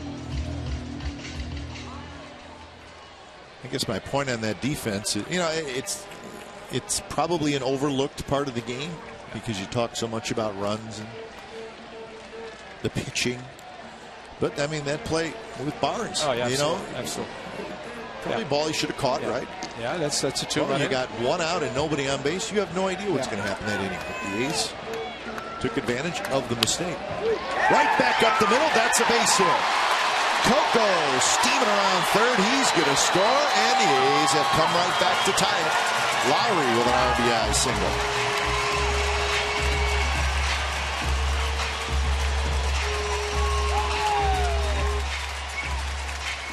Coco with a walk, base hit, and second consecutive at bat. The former Astro Jed Lowry swinging on the first pitch.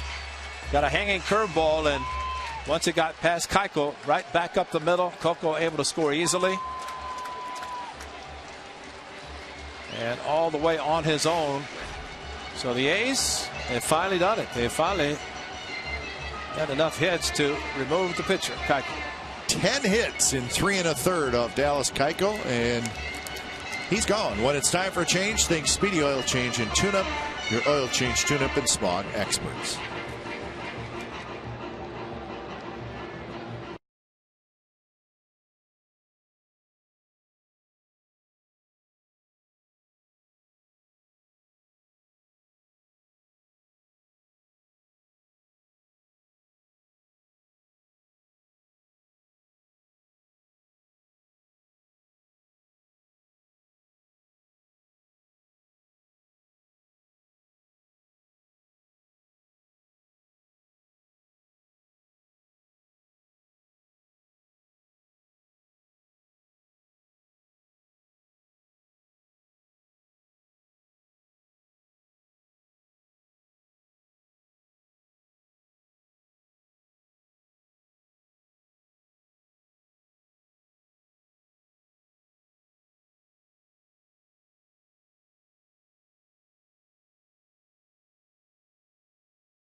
shutdown innings, not good tonight. Your attention, please. Now pitching for Houston. Nobody wants to get a shutdown inning. Dallas Keuchel gives up 10 hits and 4 runs in 3 1/3.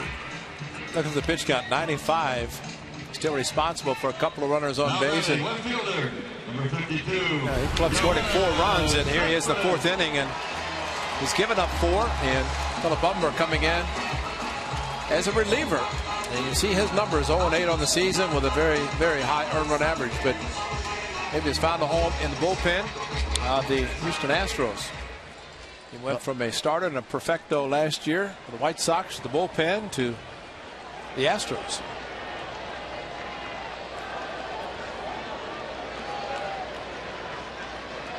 First pitch to Cespedes.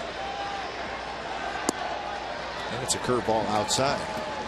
A week ago tonight, Humber pitched 3 1/3 innings in relief. It was against the Seattle Mariners. He's a long man. Yes. The Seattle Mariners, the team that he pitched a perfecto against last year. Runner goes, swing and a miss. The throw to third. Not in time. Donaldson steals third.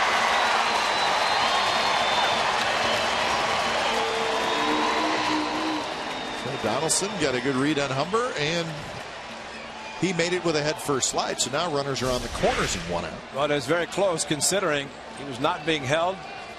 Clark came up and made a nice throw. Got in there. Now, see, Cespedes did something there you never want to see a hitter do. And there are some things that for Cespedes in his 2nd year of baseball, we'll maybe show it again. But he ducked. And when you duck as a hitter, slowly hit to third. It's going to get a run home, and Cespedes is retired. So the stolen base is huge. Yep. And the A's have the lead at 5-4.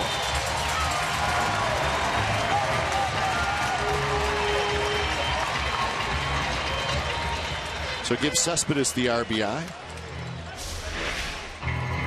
Well, you're right with the slow hit ball, but it would have been 2nd and 3rd.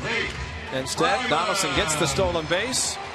Heads up base running by Donaldson, and the slow hit ball. Dominguez played the ball kind of casually, but a low throw, throwing on the run.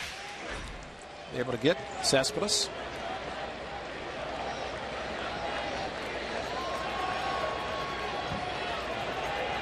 So here's Fryman, and a fastball bit inside. Fryman is 2 for 2. Couple of singles and an RBI. He's got his average up to 285.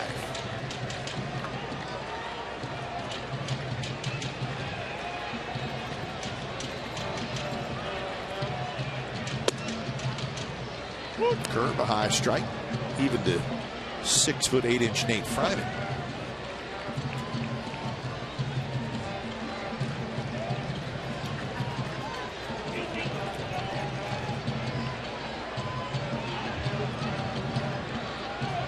So 2 runs in for the A's. They've taken a 5-4 lead. Another breaking ball bounced in the hole. VR has it, straightens up, throws in time. Side retired, 2 runs, 2 hits, and a walk, and the A's have a 5-4 lead through 4.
races and catch the rest of the season in HD quality. Watch every out-of-market game on more than 350 connected devices. Visit MLB.tv today. That's a good one. A lot of baseball, a lot of exciting baseball remaining, and you can see them all. And we do it when we're on the road, and we do it right here when we're at home. Oh, yeah. HD, that's a quality. It's come a long way in 4 or 5 years. How about a shutdown inning? How long has it been for a shutdown inning? A what? To come back? We don't know what those are tonight. Well, we saw how much of a short leash Keiko was on. I think A.J. Griffin might be on the same leash. Yeah. 72 pitches, so not nearly as many pitches as Keiko, but a lot of base runners.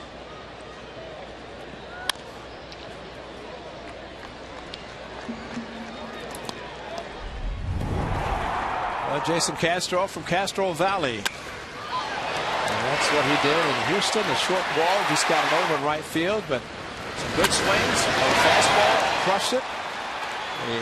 An all-star this year, did not play for the American League All-Star team, but was there. Said he enjoyed it immensely. Well, luckily on that day, he scored a lot of runs for A.J. Griffin. They won that game 11-5.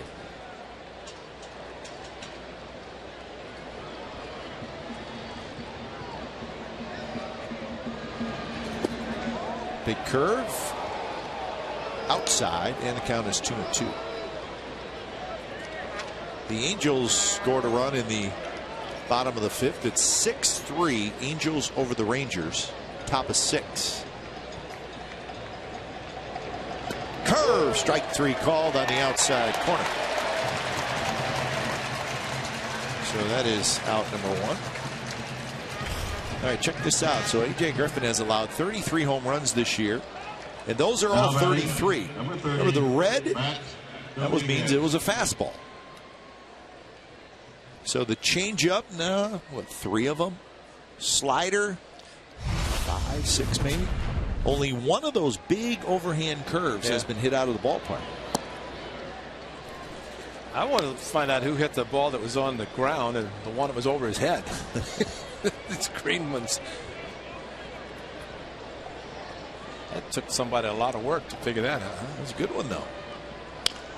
David, you got to show that another half hour. I mean, that was such a great graphic, you know, to all the work put into that graphic.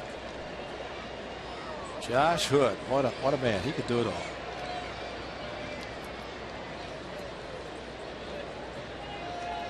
That strikeout by Castro was number 5 by Griffin. There's the curveball, 1-2.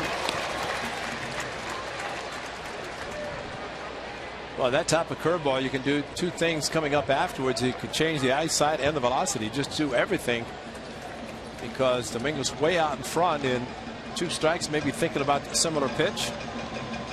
Upstairs. There you got it. So back-to-back strikeouts for A.J. Griffin. 2 outs here in the top of the 5th. You know, to be honest, guy, that is the best way, because until you get to 2 strikes, then 2 strikes. See how a little bit late Dominguez was on his swing. Started and just tardy. Could not catch up to the fastball.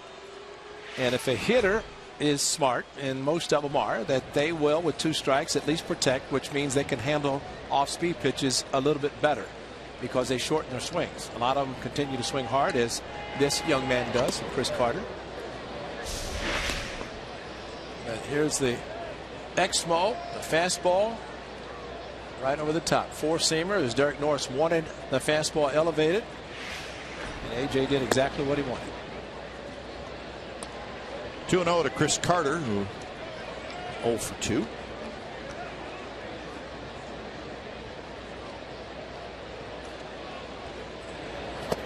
And Carter swung at a ball, 2-1. Fly ball to left, and a foul out to first for Carter. He was 1 for 4 last night with an RBI single. After the line drive in the first inning on the fastball in, he pulled his hands in. Change up 2-0, fastball outside corner for a swing and miss. And Chris Carter very strong inside part of the plate. 27 home runs. And that one is hit just foul. A hanging curveball.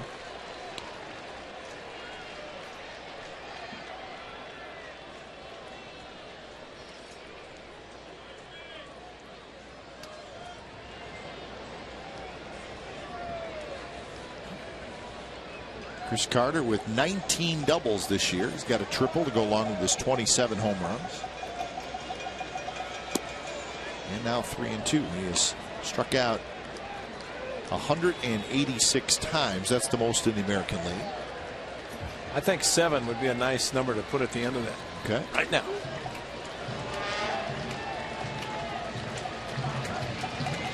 And he got him. Change up, and that's a pretty good inning for A.J. Griffin. He strikes out the side, and he gets a shutdown inning. 5-4 A's.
And iPad. Build your stadium and make the decisions to guide your team to the World Series. Download MLB Ballpark Empire free today. Data and usage rates may apply. Building ballpark, huh? Yeah, that's pretty good. Connect the dots. So it's a 5-4 A's lead, and it is the bottom of the 5th inning. It's been a back and forth game. Philip Humber took over for Keuchel. I'm sure the Astros would love to get at least a couple innings out of Philip Humber. Of course, now with the rosters expanded, there's plenty of pitchers in everybody's bullpen. Driven to left center, but on the move is Barnes, and that's out number 1. So Cayaspo for 3, and here's Chris Young. Now batting, right fielder, number 25, Chris Young.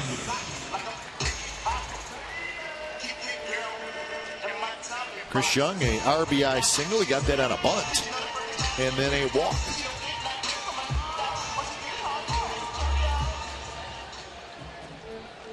The Mariners still leading the Rays 4-2 in the top of the 6th inning. Raul Ibanez homered Rays, got 27 home runs this year. The ageless one.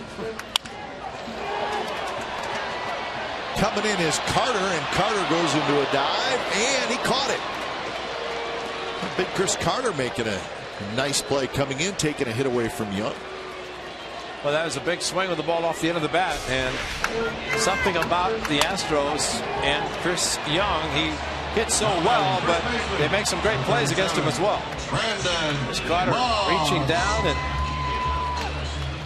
of course, first base last night, left field tonight, and a nice running play and a dive, and you could feel the impact because Chris is big, but that's a great play. So here's Moss, who is 0 for 2 with a couple of strikeouts. That came against Keuchel. First pitch is on the inside corner, first strike.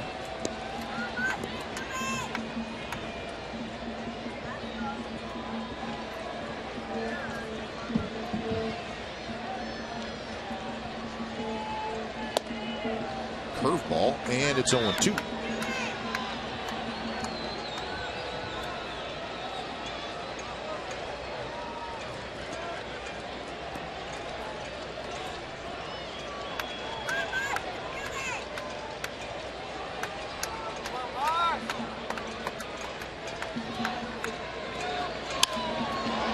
Hit to left.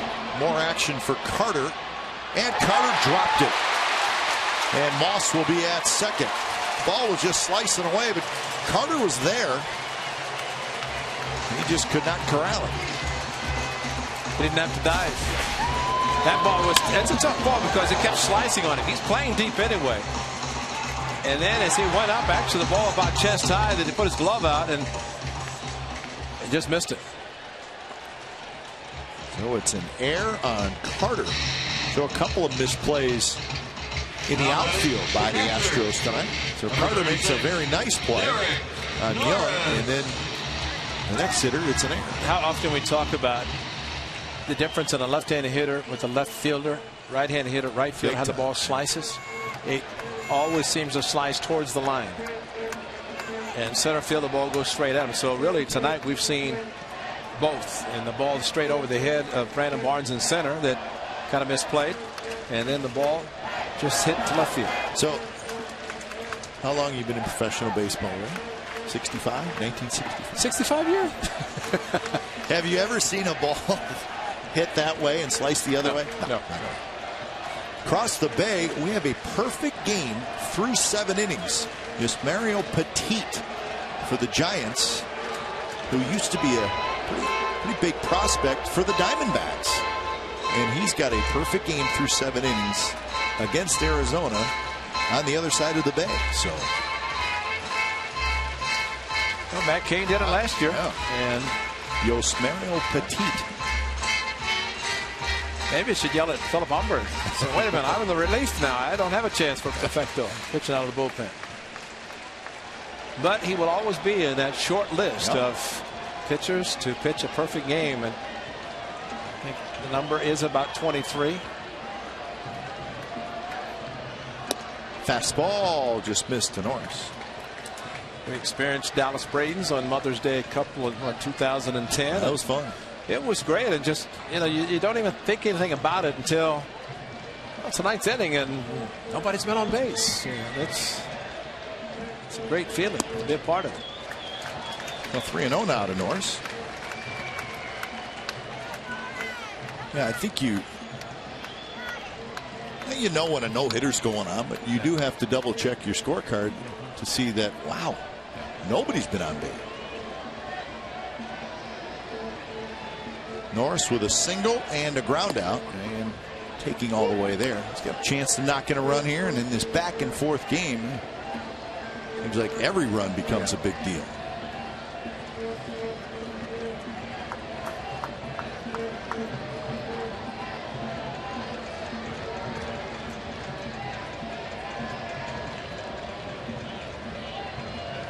Swing and a miss, came right at him with a fastball. So 3-2 to Norris. Derek Norris is a catcher, and he says, well, let's throw it 3-1, you throw it 3-2, and that was a fastball. See if he gets it. It was a conversation. First base is open, but Derek Norris has to be thinking pretty good pitch to hit. And he went right back to the fastball, and Norris swings and misses. So runner left after the air, and we're on to the 6th inning. A's 5, Astros 4.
Sonoma Raceway, the FIA Touring Car Championship returns to Sonoma September 7th and 8th. For tickets, visit racesonoma.com. Sixth inning, 5-4. The A's leading the Astros.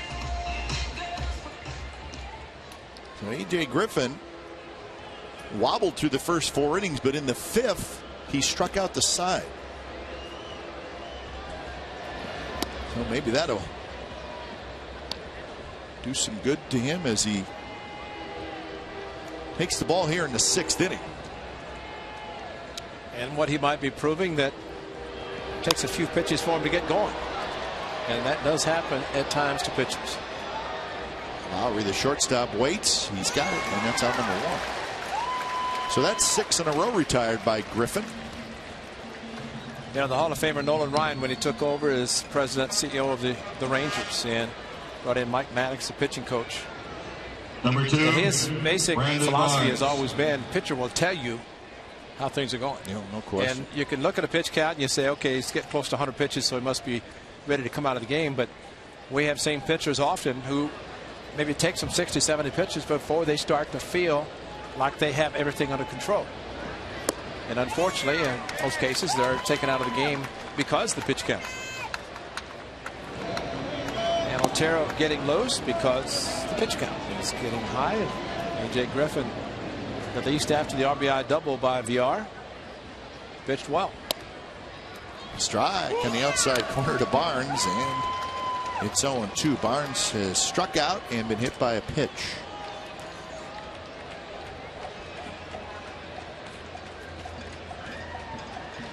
0-2. Down and away. So the count 1-2 now is. That was pitch number 91 from Griffin.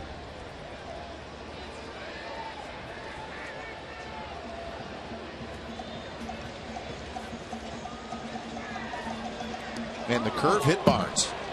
They're not going to let it go. They're not. How about He that? turned into it. Yeah.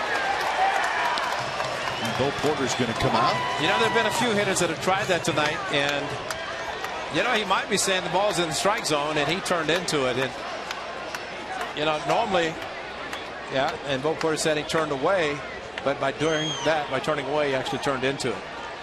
You don't see it. Matter of fact, Don Drysdale, consecutive scoreless streak.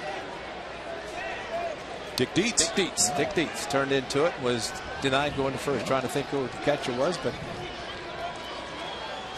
Dick Dietz. And watch the left elbow. Look where the pitch is.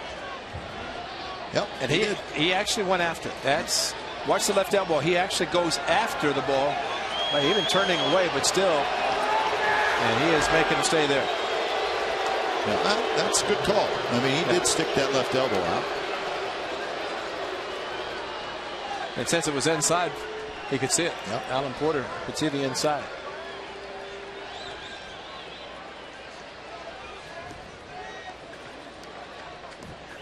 Well, the argument is over.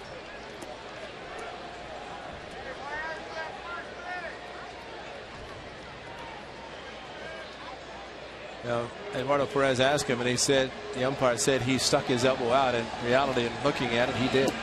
And then Barnes strikes out, has a few choice words for Alan Porter. And now we're going to get an Oktoberfest update from San Francisco.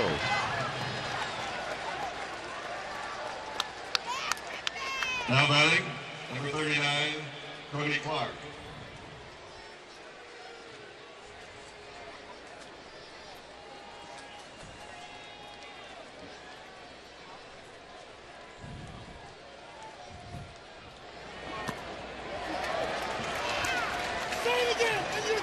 All right, thanks for the update. And we're still chewing on Alan Porter from the Astro dugout. And no surprise, it's Barnes, and Porter threw either Barnes or Porter out. Bo Porter was kind of trying to keep Barnes back. Yeah, and he said he didn't say anything.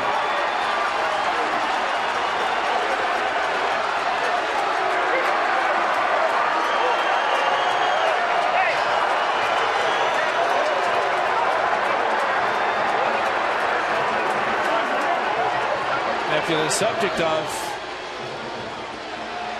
the situation, and then an umpire hears, then you're probably going to be the one directed unless you're hiding where nobody can see you. I didn't say anything. Me? That's what he's saying.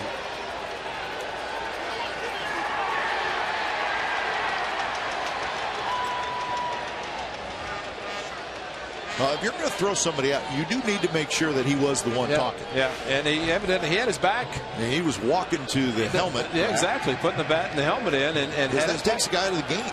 Yeah, exactly.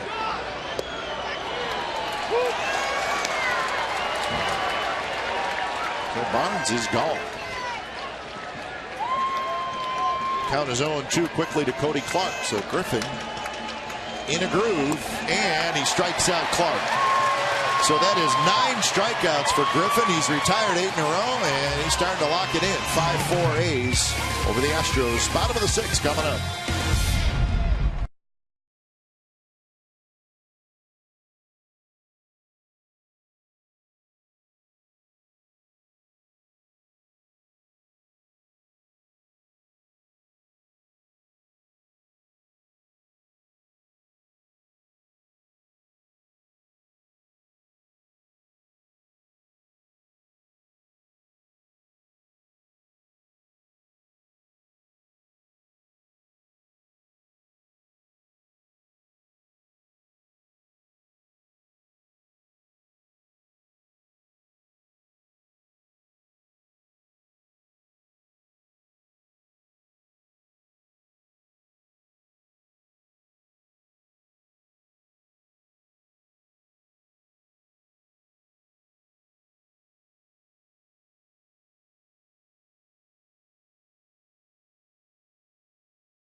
So, A.J. Griffin, boy, has he settled in. He's retired 8 in a row, 5 of those 8 on strikeouts. Now the question is he going to go back out? Trevor Crowe has moved from right field to center field. No. Doolittle starts to throw. L.J. HOU is now playing right field. Mr. Fosse, you may be right. Number 28. A handshake from the manager usually answers the question that I just threw out there. Now batting center fielder, number 4. So the A's will have the top of the order coming up against Philip Humber, with Doolittle warming up in the bullpen. Trevor Crowe moves from right field to center field with Barnes out of the game. And L.J. HOU now in the game in right field. So HOU will hit in Barnes' spot.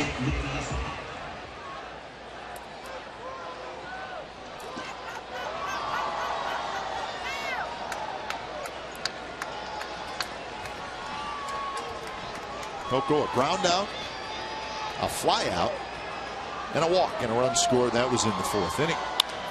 And he rips one right center field. And that baby's going to roll to the wall. And here goes Coco rounding second, and he's going to make it to third easily with a stand-up triple.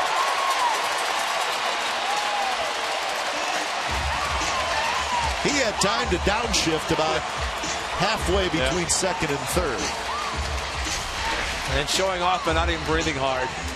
Fastball a little bit away, but belt high, and the defense shading him the opposite direction, and it's no man's land for the Astros toward the Xfinity sign. And by the time the ball was retrieved, Coco was coasting into third, because right there he's thinking 3. He knows the ball's in the gap. He does not have to look to Mike Gallego. It's all on Coco. All he has to do is find out if Guy can watch him to slide. I wonder if he ever saw himself running an Expo. And that one's belted left center field. And that baby's gone. 2-run homer for Donaldson, 7-4 A's.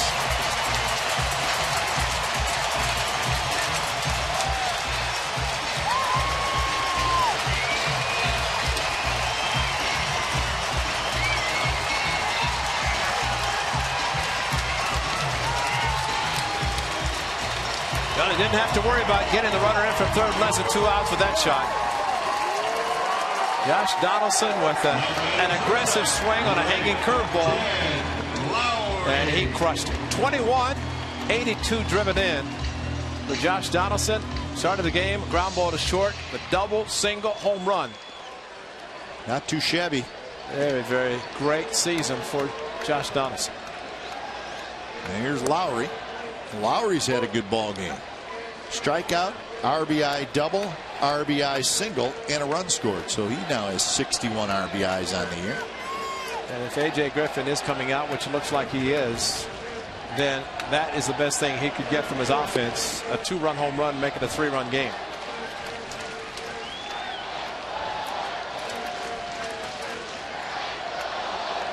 Angels leading the Rangers 6-4 in the 7th inning.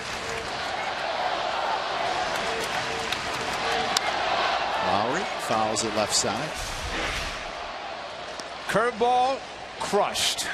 Josh Donaldson just absolutely crushed it. There's something to be said about aggressiveness and swinging the bat, and that ball was a no-doubter. Look at the leg kick, got the foot down. Everything right there is perfect in this swing. Lowry swings and misses, and that's the first out here in the 6th inning.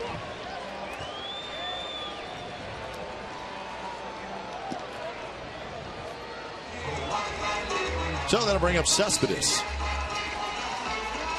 Cespedes has had a good ball game. Singled in the 2nd, singled in the 3rd. RBI ground out in the 4th. 63 RBIs now for Cespedes on the year.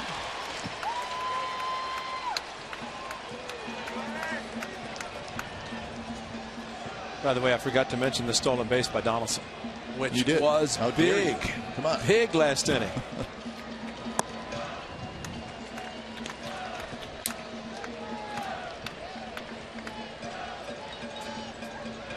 So a do it all night for Donaldson so far.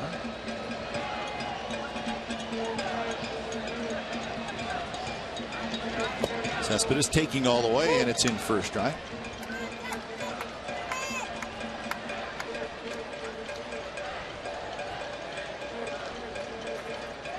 He's now with 12 hits in the game.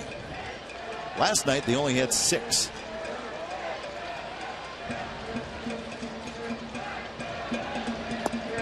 Good pitch there. Humber took a little off, caught the outside corner.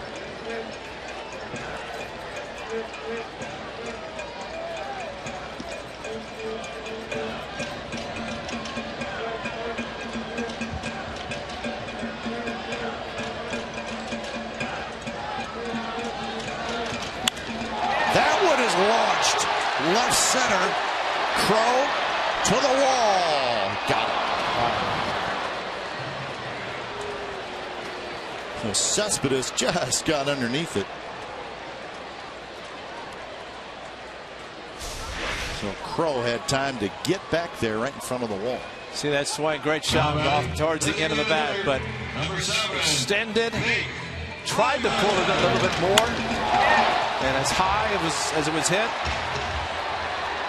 Take a chance tomorrow with a nice sunny afternoon, and maybe he's got a home run. No feeling for the wall. Didn't have to worry about it. Here's Fryman. A couple of hits for Nate tonight and a ground out. One of the hits knocked in a run.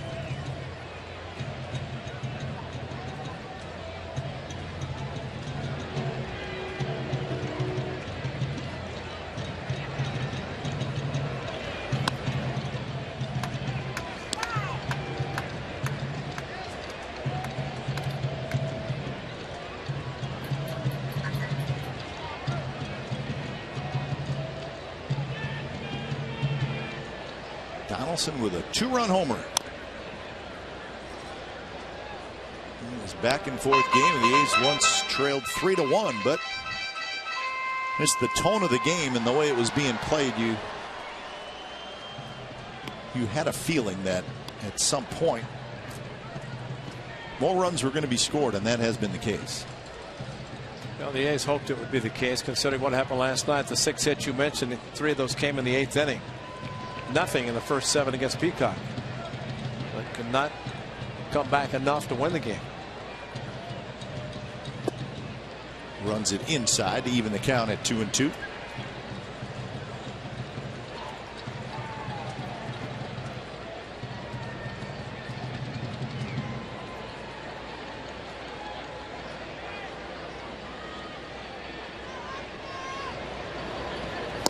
And a pretty good slider there, and Fryman strikes out. Side retired. Donaldson a home run. 21st of the year, so the A's now lead 7-4.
Every day on TV and online, plus the team's authentic postgame show, Raiders Postgame Live. Raiders coverage Sunday to Sunday, only on Comcast Sportsnet. 7-4, the A's lead the Astros, so Donaldson's 2-run homer gives the A's a little breathing room anyways. Top of the 7th inning. And a new pitcher. When it's time for change, think Speedy Oil Change and Tune-Up, your oil change tune-up and smog experts. So Sean Doolittle comes in, and Doolittle will face the top of the Astros order. I think it started in Houston at the beginning of the season when the A's went to the back end of the bullpen. These 3, Doolittle, Cook, and Balfour, to save the game.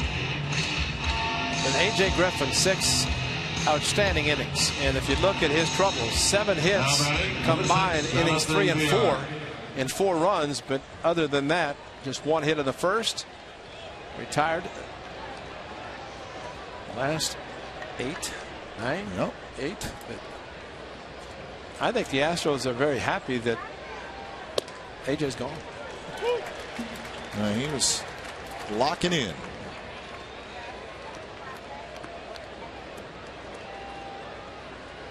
9 strikeouts. I got him for 1 walk. 0-1 to VR, who's 2 for 3.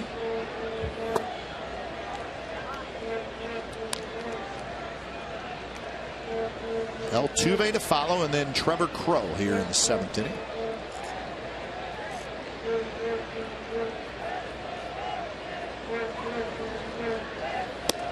And a good fastball call to strike.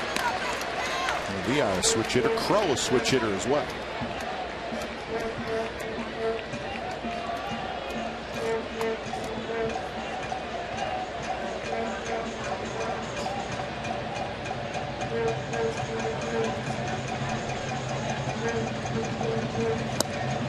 Just a touch outside.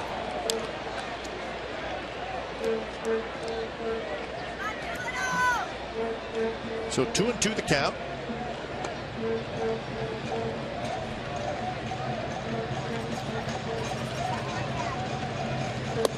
Lewis had a little break. Last pitched on Sunday. Gets the strikeout there.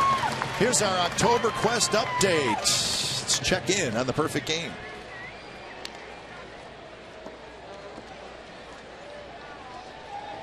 Now batting, second baseman, number 27, HOU AT OAK.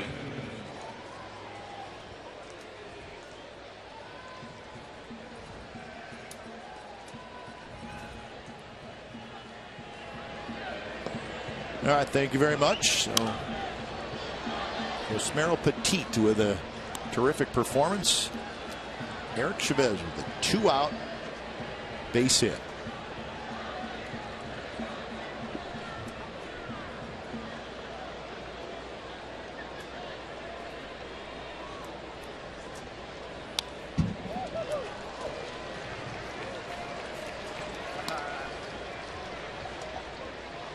So 98 pitches for A.J. Griffin. 7 hits, 4 runs, 4 earned runs, and 9 strikeouts. Struck out 5 of his last 6 that he faced and did it with an assortment of pitches. And 0-2 pitch. No chance for Altuve on a breaking ball. And that's back-to-back strikeouts for Doolittle.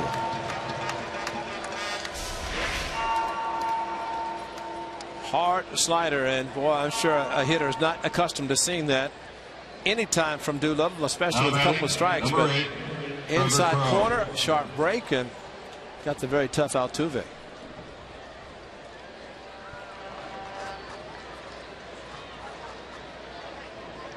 So here's Trevor Crow.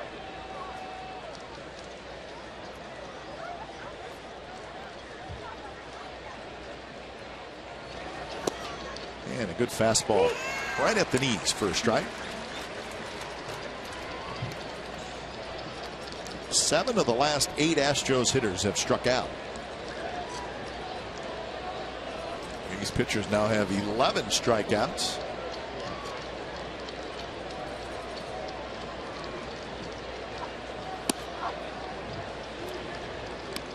Crow has a couple hits tonight, 2 for 3.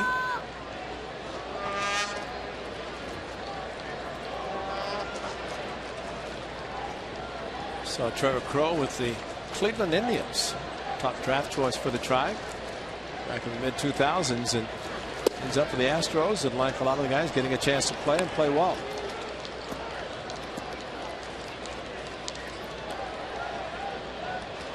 Well, if you're a young player and you want to have a chance, the Astros are the best team to be with. Because when you play for the Astros, you cannot assume anything, because you play well, you've got a job. You continue to improve, you stay there a long time, but they're trying to find the best team. And you think about the Astros, they have all 6 of their minor league teams in postseason. First time since 2003, and the Pirates to do that. So they've got a lot coming in the minor league system, at least with the success this season. That one's hit to right field. Young going back near the wall, and he's got just enough room to make the catch. Side retired. Doolittle has a 3-up, 3-down inning. 7th inning stretch coming up. It's 7-4 A's.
date in 1995. Cal Ripken breaks Lou Gehrig's major league record for playing in his 2,131st consecutive game. Probably the most remarkable sporting record ever, I think. And that was quite a night at Oriole Park at Camden Yards. It's great. Cal did a full lap. That's it. Class of ability and longevity, and all for the great Cal Ripken Jr. And amazingly, in not only the game to tie Lou Gehrig, the one that broke it, at home run in both games. I mean, just incredible. Probably a record that you can honestly say will never be broken. Yeah, I think that is of all the records, that's the one you could be most confident about saying it'll never be broken. All with the Orioles, 21 seasons, a couple of MVPs, a couple Gold Gloves. And I remember a fight, a knockdown drag out with the Mariners. I think before the A's went into Baltimore, and he was right in the middle of it. He never shied away from anything. And somebody stepped on his knee, kind of twisted his knee, and he hobbled off there and said, "It's over. He will not come back." And remarkably, he was like the rubber band man. You know, you could do anything and everything to him, but he'd find a way to come back and play. Fastball lines a single to center. Well, there's all these great numbers on that graphic we showed you, right? I mean, just it's terrific. You know, surefire Hall of Famer, right? And then the one down at the bottom said the percentage of Hall of Fame votes, 98.5. I want to know who didn't vote for him. What are you, crazy? So there's somebody who was like, well, number 28, Eric Sundar. You know why that happened, don't you? Because I don't want to know. Babe Ruth, Stan Musial, on and on and on. Nobody's ever gone 100%. Why not? That's it. I mean, there's always somebody saying, if Babe Ruth isn't 100%, then that's what I mean. I mean, you look at the great Hall of Famers, players of the past, and I mean, nobody has ever gone all out 100%. And I think because of that, somebody's going to say, well, I can't put them on the ballot. I can't be, you know, the one's going to. I mean, Ted Williams. You think of all the great players and some of the great things that have been done, but yeah, that's the Hall of Fame voting. Which, you can go back and forth on that forever and ever. By the way, that was 2,131. He finished with 2,632. Yeah. He didn't stop there. No, he did not stop. And it was.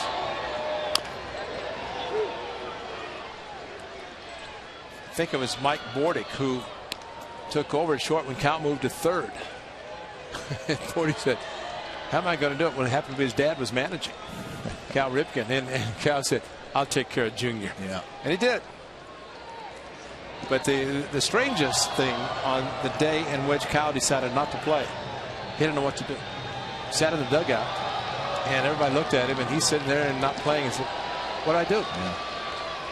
I mean, you look at 2632 and divide it by 162, and how many consecutive years he played. L.J. Hose is under it. Well, the Orioles won the World Series in his rookie year, right? Yep, 83. Yep. Never won it again. Get out the old Metrodome, Kai, the stairs that went from the clubhouses down to the field. It was like 3 flights of maybe, I don't know, 10 stairs per. And they said that he would start running from a field run and see how many steps it would take him to get to the top. I mean, he did some of the most daring things you would ever think about. And you say, well, you know, he's going to end his streak. It never happened. I mean, it's almost like I'm going to do what I'm going to do, and if it happens, it happens. Never did. So you and I looked at those stairs and went, "Where's that elevator? There's an elevator." Yeah. Please give us an escalator. You could barely see the top of the step. No, it was. And you also think about the number of games he played at shortstop, and how many plays at second there were on double plays where guys would try to take him out, but just kept playing. Well, you notice the year as well that he set that record. It was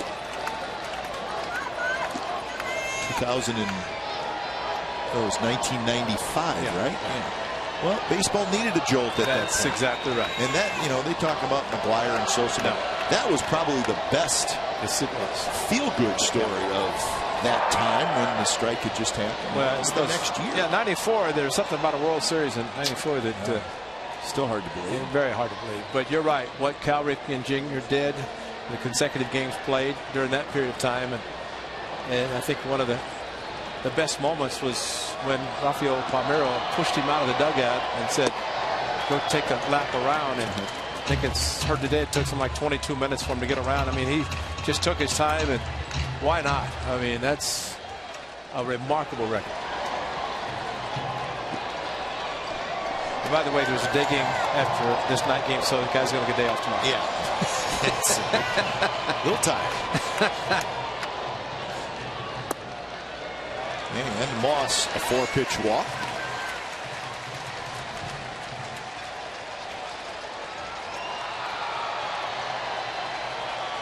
So 2 on 1 out here in the bottom of the 7th inning.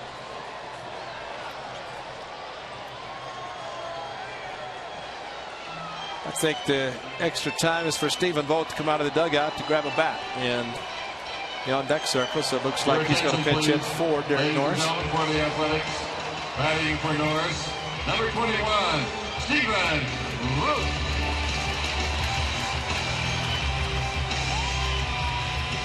So Vogt will hit here in the 7th.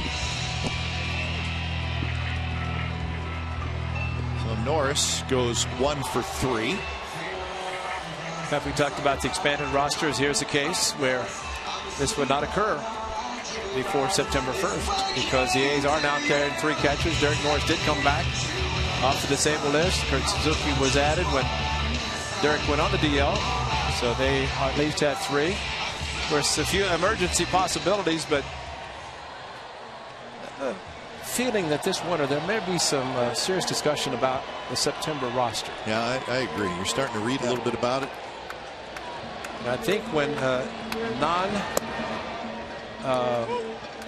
postseason teams, or at least teams not thinking about postseason down the stretch, and you hear general managers talking about it, then you know it's a serious discussion. Rangers have 36 players on their roster now. 36. They're playing the Angels tonight, who have 26. Well, and this may sound like a silly question, but do you think that managers deep down like it? No. Even though, yeah, hey, now I can do kind of whatever I want, but they've managed 5 months with 25. Well, and that's our point. Exactly. I'm just curious. Do you think managers are like, yeah, I don't know that I like it. All of a sudden, I got all these guys, even though it probably makes their job a little bit easier. But I think from Bob Melvin's standpoint, he knows that he wants to win, and he's going to play the players who are going to help him win the game. And if it means, in the case of last night, if a player had gotten on late, Jamal Weeks is ready to pinch run. So that's in addition. The pinch runner, have a 3rd catcher, so you might be able to pinch hit or pinch run. But when you're trying to win, then maybe Joe Girardi and John Farrell in New York using players in the 5-hour game last night. Now it's a discussion I think is seriously going to come up. They're making all kinds of changes in baseball. You figure that's going to be another one that's at least considered. Line drive into the glove of the 3rd baseman Matt Dominguez, and that's out number 2. Yeah, I've never been a fan of it. I know you're not crazy about it either. Well, it's very costly now too. With the minimum salary being what it is, so that's a prorated for 1 month and travel. And you can imagine what the director of team travel, Mickey Morbido. He's got the extra rooms. He's got the airplane now. He's going to be filled up. And for 2 more of the road trips. And if you're a player that gets called up, I mean, from a financial situation, oh my goodness, that is huge. You're set for the offseason. Yeah. Because you're looking at about, well, it's 1/6 of 480, 490. So do the math. Really the month. Coco takes outside. A couple of runs scored for Coco Crisp tonight. He has tripled and walked. Scored both those times. He's also hit a fly ball to right, and he's grounded to 3rd.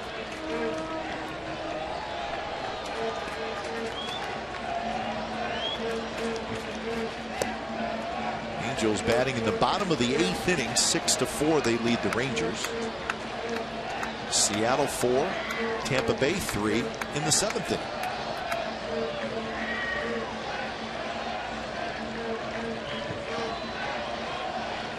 The extended bullpen. Expanded roster, but an extended bullpen. That's pretty good. If you're past the hood of the bullpen, well, then you know it's September. I mean, he's got 3 guys on the other side of the roof.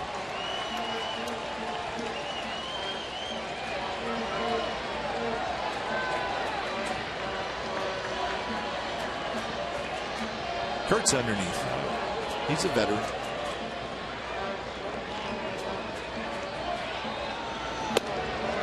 Pitch is high, and the bases are loaded with 2 outs. And Donaldson is going to hit. He's already had a huge game.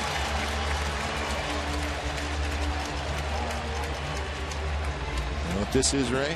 This is where you get greedy. Oh, absolutely. And Josh Donaldson got a hanging curveball that you're going to see right here. Curveball from Philip Umber and crushed it right in the middle of the plate. Now Donaldson's a smart hitter. He's a former catcher.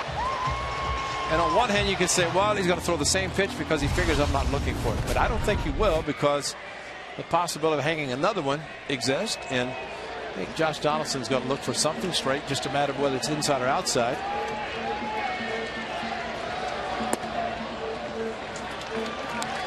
Chris Sale threw a fastball outside, and Josh hit it out to right field for a grand slam in Chicago on a Sunday. And then a Friday night in Chicago, the A's back-to-back starts for Chris Sale beating. And Donaldson's grand slam was the difference in the game.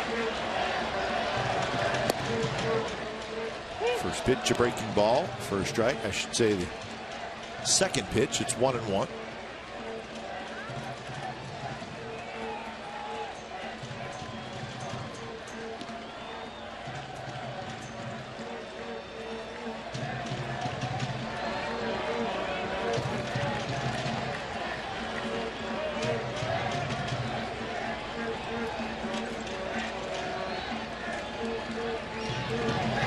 Outside, 2-1. See, if Donaldson hits the ball towards the Xfinity sign, I'd say Donaldson has a chance to do something to complete the cycle. He's a young man who closed a game for the Astros the last time the Houston club was here.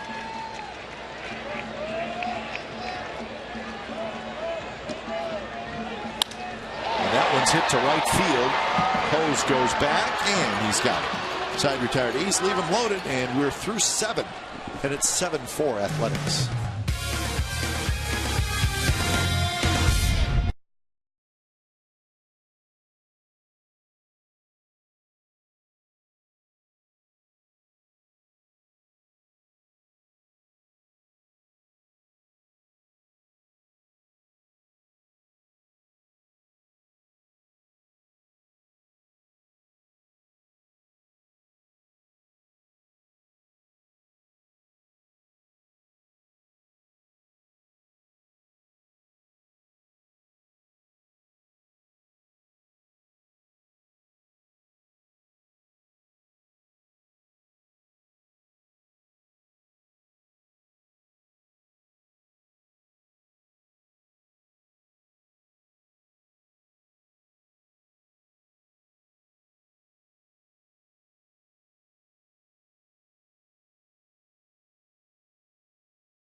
September 20th. A's and the Twins that night. Use the Force to enjoy the special Star Wars themed show from the outfield grass and see Star Wars characters roaming the ballpark during the game. Purchase a special field level ticket package at oaklandathletics.com to receive a limited edition Star Wars t-shirt. That's the final homestand of the season. That's the final Friday home game of the season. These will finish on the road. So it is the top of the 8th inning. A's were hoping for a 2-out hit. Josh Donaldson hit it hard, but right to the right fielder. Maybe he's going for the triple. Couldn't get it. Yeah. It'll be Castro, Dominguez, Carter. So Sogard stays in the game after pinch running. He's now at second base. And Vogt is now the catcher. These are the best home run threats for the Astros. I'd like to see a relief pitcher, Sean Doolittle, pitched very well, 3 batters, but with Castro leading off the 8th inning, he stays in. Cook continues to warm up, maybe for Dominguez and Carter to follow. At 91 miles an hour. We talk about how pitchers sit down, get up, get back out, and even for relievers, that's something that's a little bit out of the norm, because they usually, a lot of times, at least come in and pitch 1 inning, come out of the bullpen, adrenaline going, pitch the inning, sit down, and done for the night. Doolittle coming back, and you're right, he's been pitching very well lately.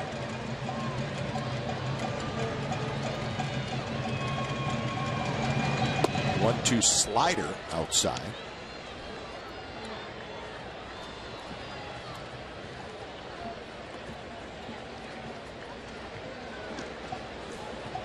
Castro does not have a hit tonight. Couple of fly balls and a strikeout. And he goes after the high fastball. And that is strikeout number 12 for the A's tonight. Hey, did you miss the last episode of All A's, or you just want to watch it again? Log on to csncalifornia.com for all your favorite segments. Available on demand right now. This month, Jerry Blevins and Sean Doolittle tour the Twitter offices in San Francisco. csncalifornia.com, your online home for authentic Bay Area sports. So Doolittle, very impressive. Faces 4 hitters, strikes out 3 of them, and he will hand it over to Ryan Cook. We'll be back.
With the A's leading 7-4, 1 out in the top of the 8th inning. Ryan Cook comes in. So Doolittle strikes out 3 in an inning and a third.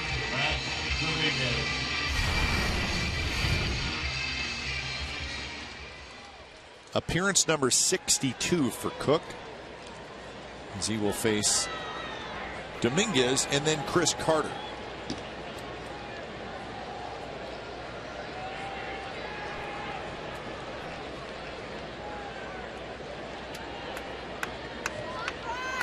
Dominguez had a 2-run single in the 3rd inning. Takes a strike.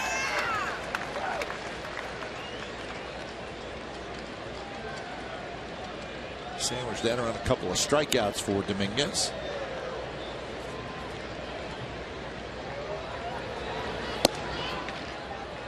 No surprise, the Houston Astros have the most strikeouts in the American League. At the beginning of the year, they were striking out at a record pace. And Brett Wallace got a trip to AAA because he struck out so much.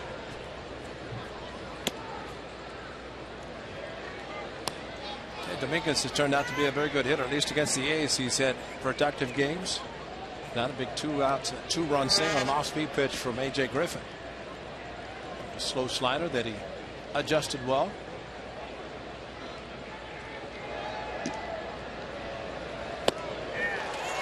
Two now to Dominguez. He's a good defensive player.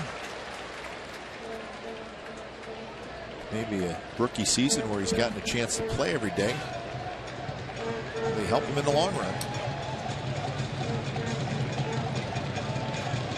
For a lot of these young players, it's going to build a lot of confidence in them to get a chance to play.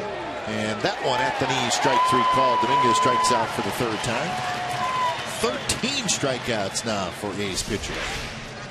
Well, the fastball down the middle, a little bit low maybe, but without a report of the home plate umpire, better not take. Split the heart, and I think Dominguez thought it's a little bit low. 9 of the last 11 Astros hitters have struck out. And they have not had a hit since that bunt single by VR that actually knocked in a run. Carter a little late, pops a foul back right side.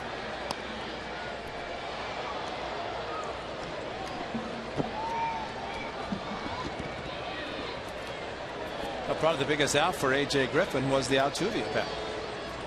As it was 1st and 3rd. Had a chance to score more. The Astros did, but it got him to pop up, and then until he left the game, did not allow another base run. Good slider going too.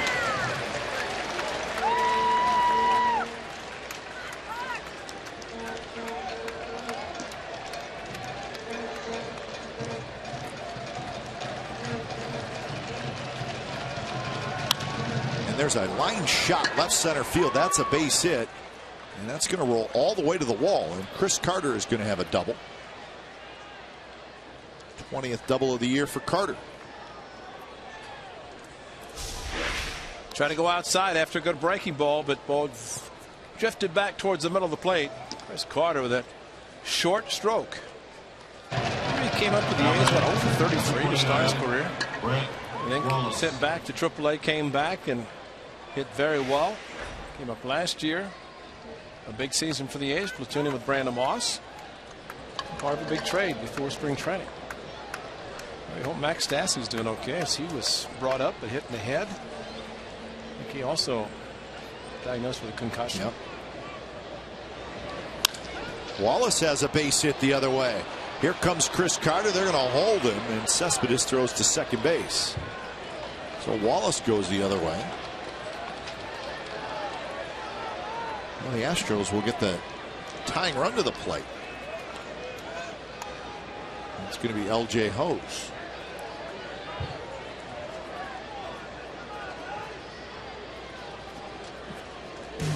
A's Baseball on Comcast Sportsnet California is brought to you by GoPro, the world's most versatile camera. GoPro, be a hero.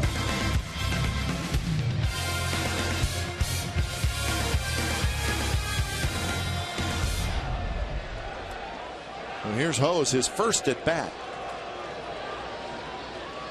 Amazing how quickly a game that's going along so smoothly, a 2-out double, 2-out single, tying run of the plate. And that one, I could cut a little bit on Cook, and it's outside.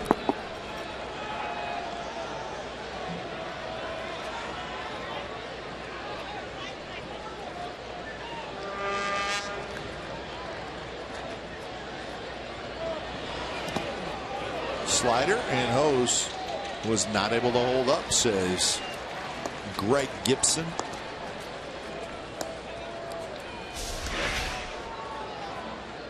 And it was a hard slider. Nice block by Stephen Vogt, and a nice appeal that went the A's way on the check swing. Went too far.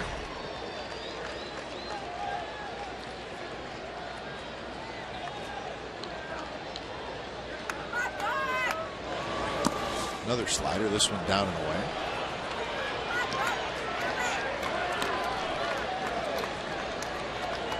Got 3 on the board, but it's 2-1. 2-1. Yeah, because it was called a strike. Yeah.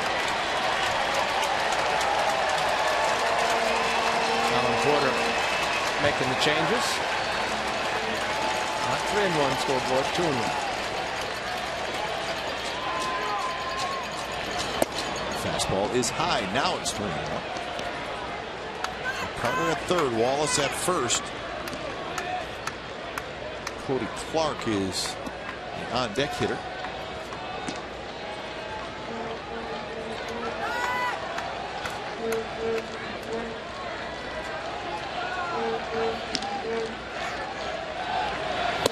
High fastball, and Hose swung through it, and now it's 3-2. Well, fortunately, the fastball was up, let her high. Cook got a little extra on the fastball, but Hose was trying to tie it with one swing.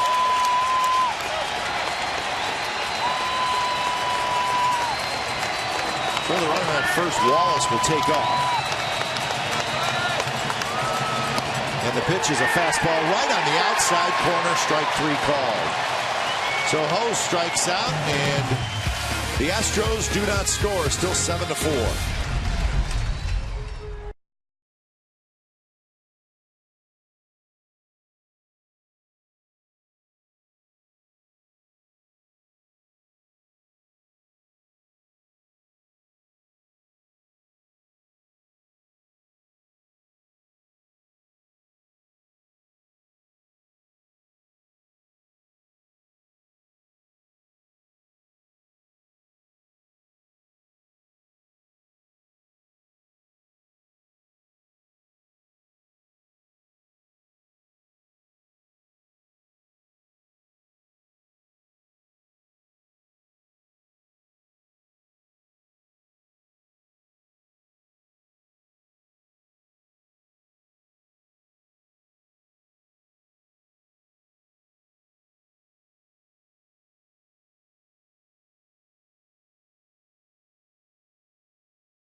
Game summary, it's brought to you by your local Toyota dealers. Griffin tonight. A.J. Griffin was able to get through 6 innings, gave up 3 runs. A's were down early in this one, but they would come back and start scoring runs, and they scored a lot. Lowry with a couple of RBIs tonight, 1 in the 3rd, and then 1 in the 4th inning with a double and a single. Coco scored a couple of runs tonight. The A's leading 5-4. Donaldson unloads in the 6th inning. His 21st home run of the year. He's now got 82 RBIs, so that extended the A's lead. It is now 7-4. 4-9-1 for the Astros, 7-13-0 for the Athletics. Keiko gave up 10 hits and 5 runs in just 3 1/3 innings. So it is the bottom of the 8th. When it's time for change, think Speedy Oil Change and Tune-Up. Your oil change, tune-up, and smog expertise. Chai-Jen Low comes in. He's got a couple of saves. One of those right here at the Coliseum against the Athletics. I think that was the game where Chris Young hit the ball down the left field line that was ruled a foul ball.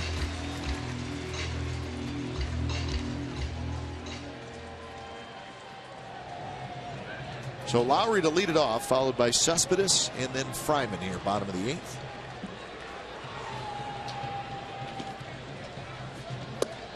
Fastball for a strike from Lowe.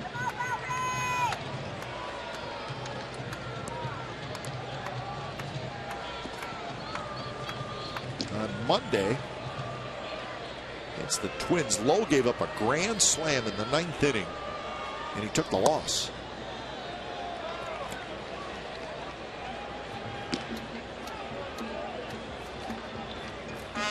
So no real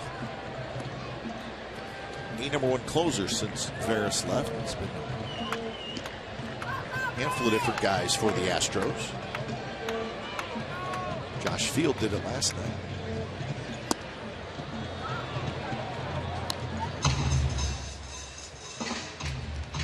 Lowry 2 for 4. The A's have 13 hits in this game.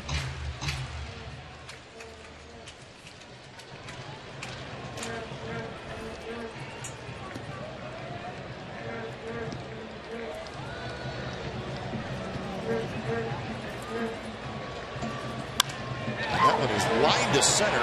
Crow getting back quickly, and he makes the catch. Amazing how many pitches that Lowry has hit solidly tonight, especially pitches that didn't seem to be in the strike zone. A couple of hits looking for his another 3-hit game. Did not happen on that ball, but drove in a couple of big runs for the Athletics tonight, which is good to see because had an 0 for going, but able to recover quickly, especially in tonight's game.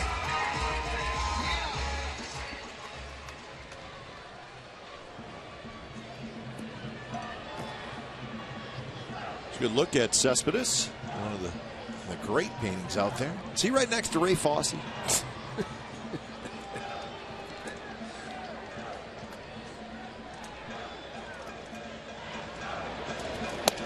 They better not have taken you down. That's all I got to say. I couldn't get here in time tonight, so it's to hang out in left field, literally hang out. Hang down.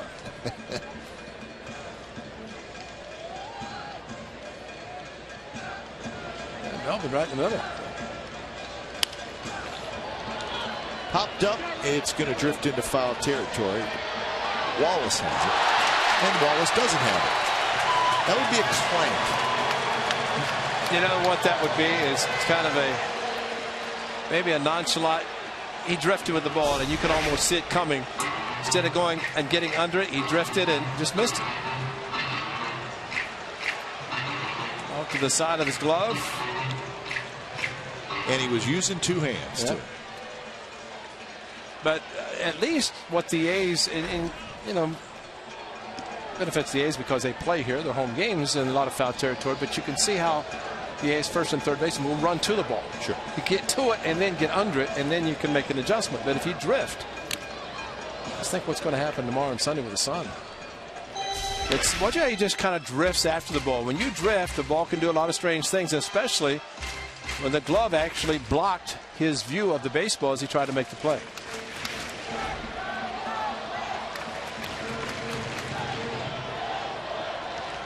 Well, that's the second error by the Astros. And a breaking ball that was outside. Looked like a pretty good pitch from Lowe.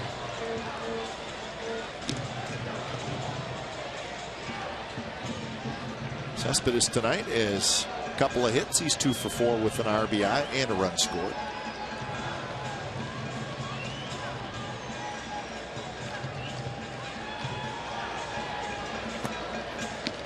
That's a final. The Angels hang on and beat the Rangers 6-5. The Rangers got a run in the top of the 9th, but that was it. Frieri got the save. So right now the Rangers and the A's tied for first place. If the A's can hang on and win, they will be a half game up in the AL West.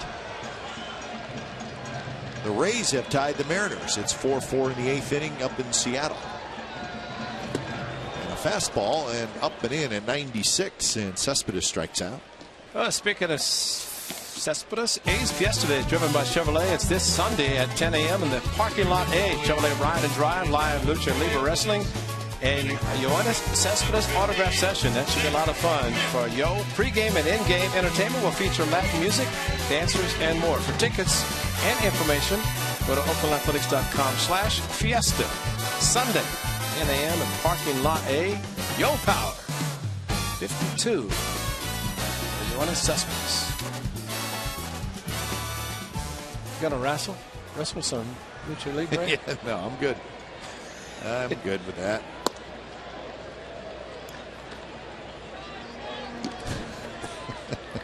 Well, I just thought maybe you'd be part of the old wrestling program. The old wrestling program. Tag team? Used to watch it on TV when I was a kid. Into the shift, but Altuve's there on the outfield grass. Side retired, so Seth Smith, who was hitting for Fryman, grounds out. Ninth inning coming up. The A's 3 outs away from first place.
Comcast Sportsnet California is brought to you by Xfinity, home of the most live sports, and by Toyota. Do the math and save at your local Toyota dealer.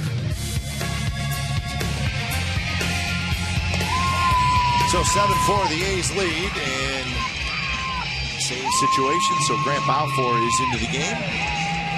The A's 3 outs away from grabbing first place with the Texas Rangers losing tonight down in Anaheim. So the Rangers have lost 4 out of their last 5.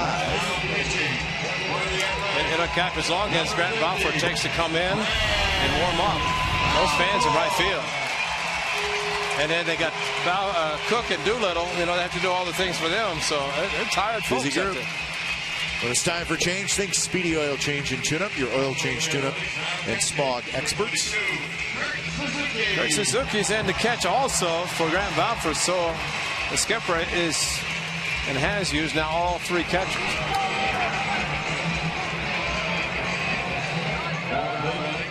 Number 59, Mark Krause.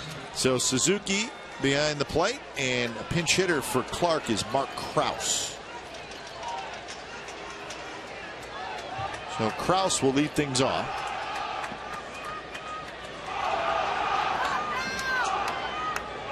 And Balfour's first pitch is a fastball in the first strike.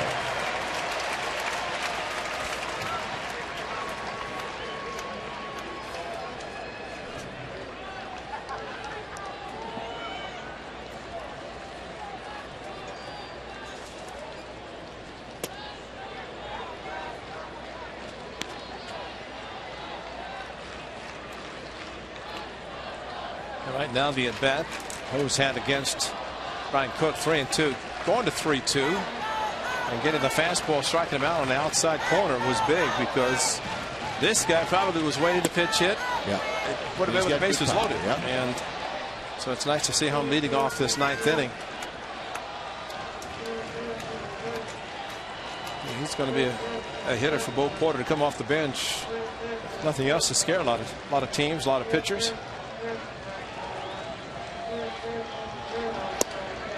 pitch there, 2-2.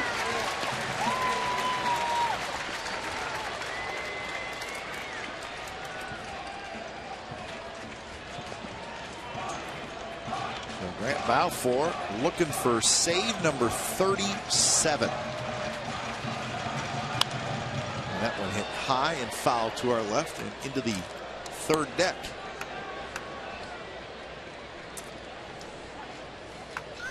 VR will be next, and then Altuve. If anybody were to get aboard, it'd be Trevor Crow.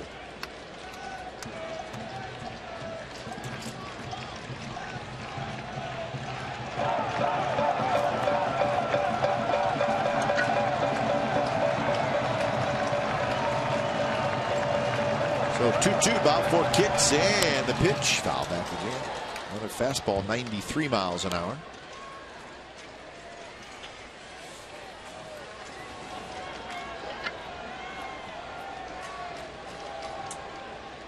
Remember the game in Baltimore? The game of Balfour came in, Kurt Suzuki's first game. At the final 3 outs, throwing 12 fastballs, which is shocking for Grant Balfour to use all the fastballs, but he did. Breaking ball in the dirt, but Suzuki just kept calling fastballs, and Balfour kept throwing them, which turned out to be excellent because he got through the inning.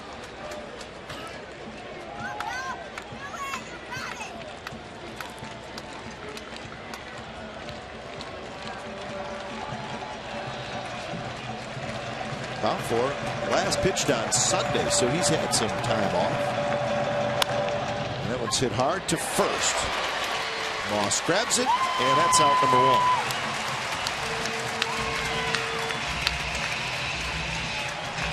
And that was the game where Balfour said, I didn't have a lot.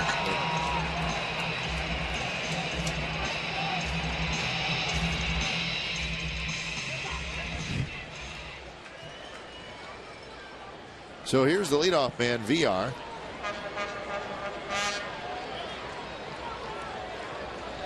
Number 6, Jonathan VR. So day baseball tomorrow, and we will have the game for you right here in Comcast Sportsnet California.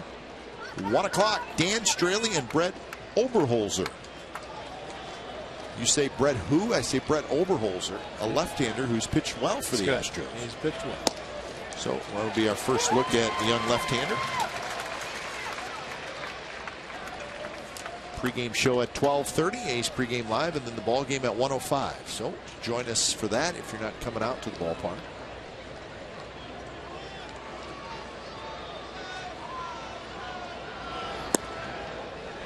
Oberholzer, again a left-hander, came over in the Michael Bourne trade. Remember when the Astros traded Michael Bourne to the Atlanta Braves? Yep. 3 years ago. So back-to-back lefties will be starting against the Athletics after Keuchel pitched tonight. The lefty tomorrow has pitched well. The scouting reports will be out in abundance. Adam Roden will have everything that they need on the lefty. The A's will be seeing for the first time tomorrow.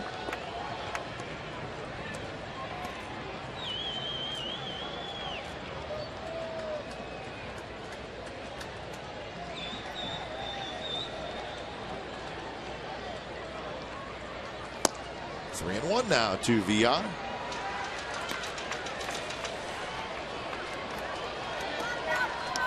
Altuve in the deck circle. A's pitchers tonight have struck out 14 Astros hitters, and they have walked one. Grant Balfour, the A's looking for a clean ninth. Take a little while. Bounce up the middle. Lowry has it. Quick throw to first, but not in time. And ball bounced toward Moss. I think if he picked it, VR was still going to be safe. Something to be said about a speedy hitter. Hit it from the left side and get it out of the box as quickly as VR does. And he is fast. And Lowry just had to unload quickly, and Brandon Moss tried to backhand. But you're right, he wouldn't have gotten him anyway. Well, VR keeps jumping at the bag too. Watch Derek Norris earlier when he got an infield hit, kind of gliding through the bag, and being called safe, and VR with much better speed jumped at the bag, which slows him down. So now you got to get Altuve, keep the tying run from coming to the plate.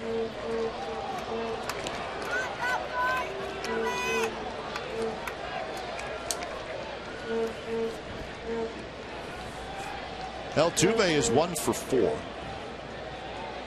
That hit by VR was his 3rd hit.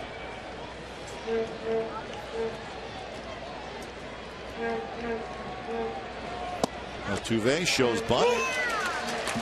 Takes the strike. Trevor Crowe in the on-deck circle. Astros in this series have walked twice and struck out 23 times.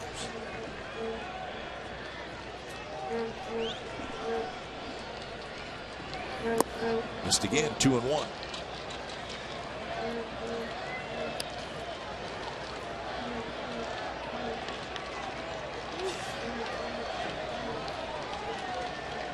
About 4. Very deliberate.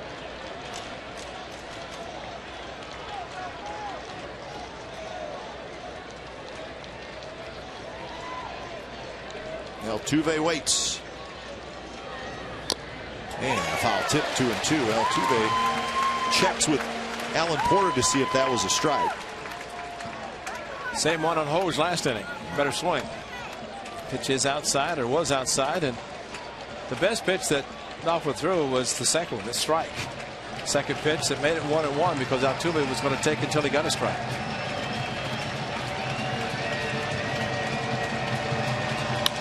And that one is shot to right field for a base hit. VR is going to dig around second and go to third. So Altuve, that was probably the same pitch that he foul tipped the pitch before. This one he hits into right field for a base hit. Maybe a little bit higher. Now it might have been off the plate, maybe even out of the strike zone, but Altuve, who's hit kind of a magic 1 all season. I've seen him a lot this year, and he has done a very good job. So VR goes to third easily. That's just a protecting swing, but extends and uses the whole field. This one to right field.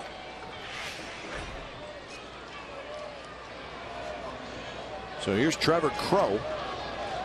11 hits now for the Astros, 13 for the A's. Outfield very deep.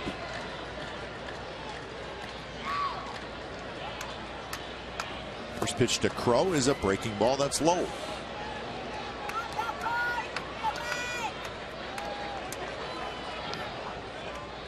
Crowe's got 2 hits tonight.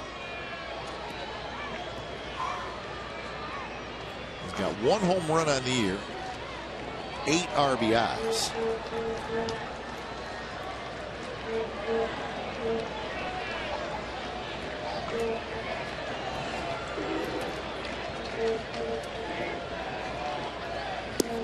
That one, a good curveball. It's a called strike, does Balfour.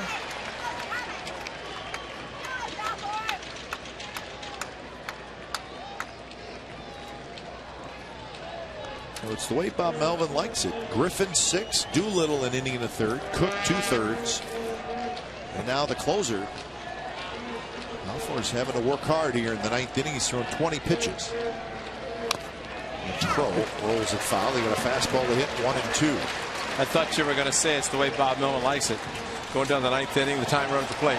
No, it's not the way he likes it. It's the way he draws it up with the bullpen, but not to have this part. No.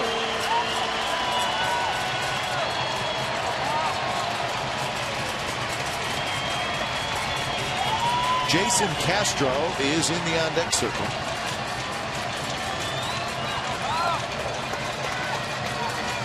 Pitch to Crowe is chopped towards Sogard.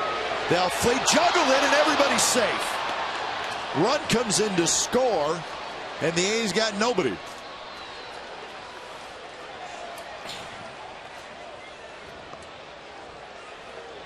So it'll be an error on Sogard.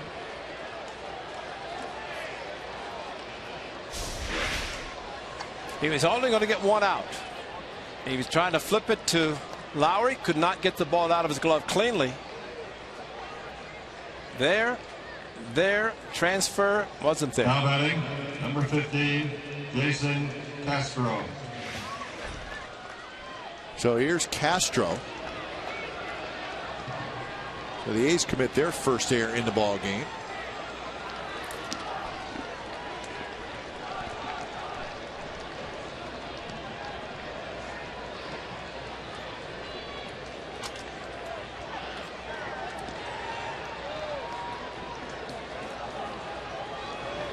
Castro does not have a hit tonight. He is 0 for 4.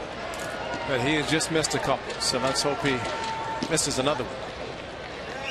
And he had a good rip at a fastball, but he missed it.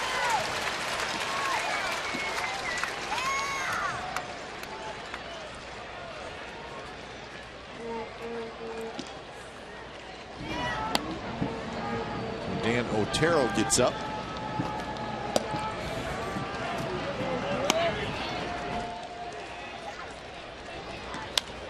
Reached for on a breaking ball, and Balfour is ahead in the count 0-2. Matt Dominguez is the on-deck hitter.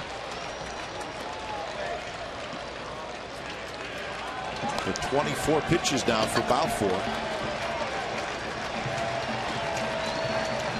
But a quick pitch the last one. Got the breaking ball, and quick pitch on Castro, just enough that he fouled it. Setting up outside, and the pitch is way up and way away, and the count is 1-2. The infielders for the A's trying to hold their positions, but Altuve always in question at second. Now Lowry's going to try to play a little bit closer to him, but always have to be concerned about his aggressiveness on the base path. And Crow with good speeds at first. 1-2 pitch, a fastball. So Castro stays in there, 1-2. Altuve's at second, Crow at first. So very good speed in the base pass for the Astros.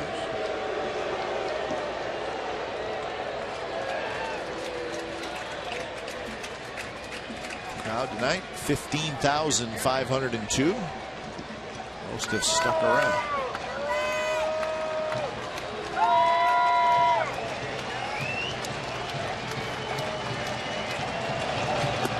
Breaking ball. Castro watches it drop low to even the count at 2-2.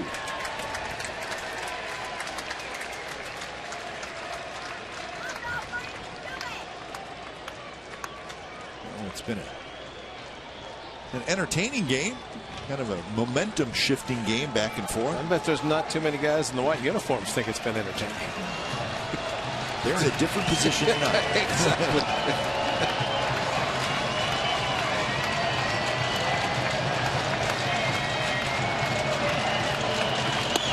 Close, and now it's a full count. Oh, would you send the runners, Ray Fosse, if you're Bo Porter? No. No? I don't think you send them. I don't think he'd want to run into an ending of the game on a strike him out, throwing him out. So I think it would be, he's got a left hand in the on-deck circle or at the plate and a power hitter in the on-deck circle. So a big pitch, and it might be a breaking ball. See if he can swing at a bad pitch. Here it is, and it's bounced. Moss has it. He throws to second, and they get the out there. Wow, what a great play on both ends. Wow. So that is out number 2. That ball could have very easily been down in the A's bullpen. What a great play by Jed Lowry at second after Brandon Moss threw on the run. He almost went into right field himself to catch it, and then throwing on the run. And a low throw, but Jed Lowry thinking 1 out only. Get the 1 out. Houston, Elmore. And what a great play by both. And remember, Brandon Moss, since Josh Reddick's been on the disabled list, he's been playing right field, so he moves back to first tonight. And steps back in like he's riding a bicycle. Jake Elmore is the pinch runner.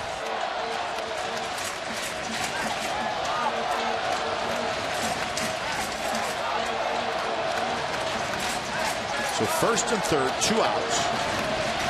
And the first pitch to Matt Dominguez is low.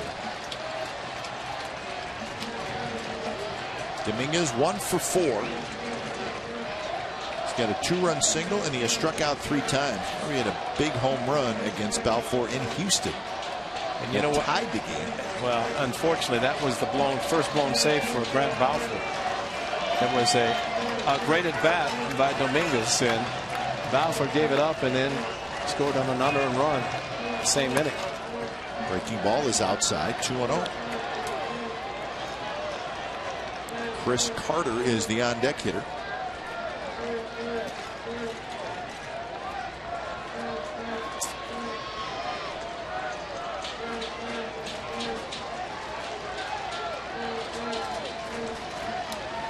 Well, 2-0, you have to figure a challenging fastball is going to outside with the fastball. And to the backstop.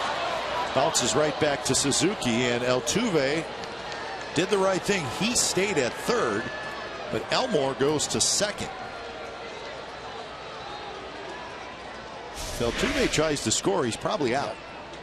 This ball just thrown so hard. It did bounce back to Suzuki, but Dave Tremblay, third base coach, probably letting him know there's very little foul territory behind home plate, plus his run means nothing. That would make it a 1-run game, and you don't want to run into an out. Well, the count is 3-0. So that conversation probably telling Balfour that Dominguez might be hitting, but 3-0 swinging anyway, and maybe don't worry about if you walk it.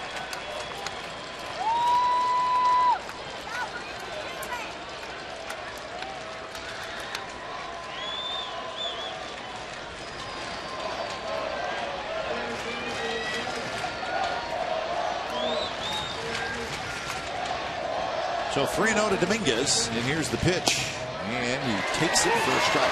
So he took that one, but he'll be ready to go now. Well, and the danger part about that fastball location is the outside part of the plate. Saw what Altuve did, and sometimes the power pitcher can provide the power to the outside part of the plate, and the late swing can work beneficially to the hitter. And that one hit foul down the first base line, and the count is 4. So that was a good location by Balfour.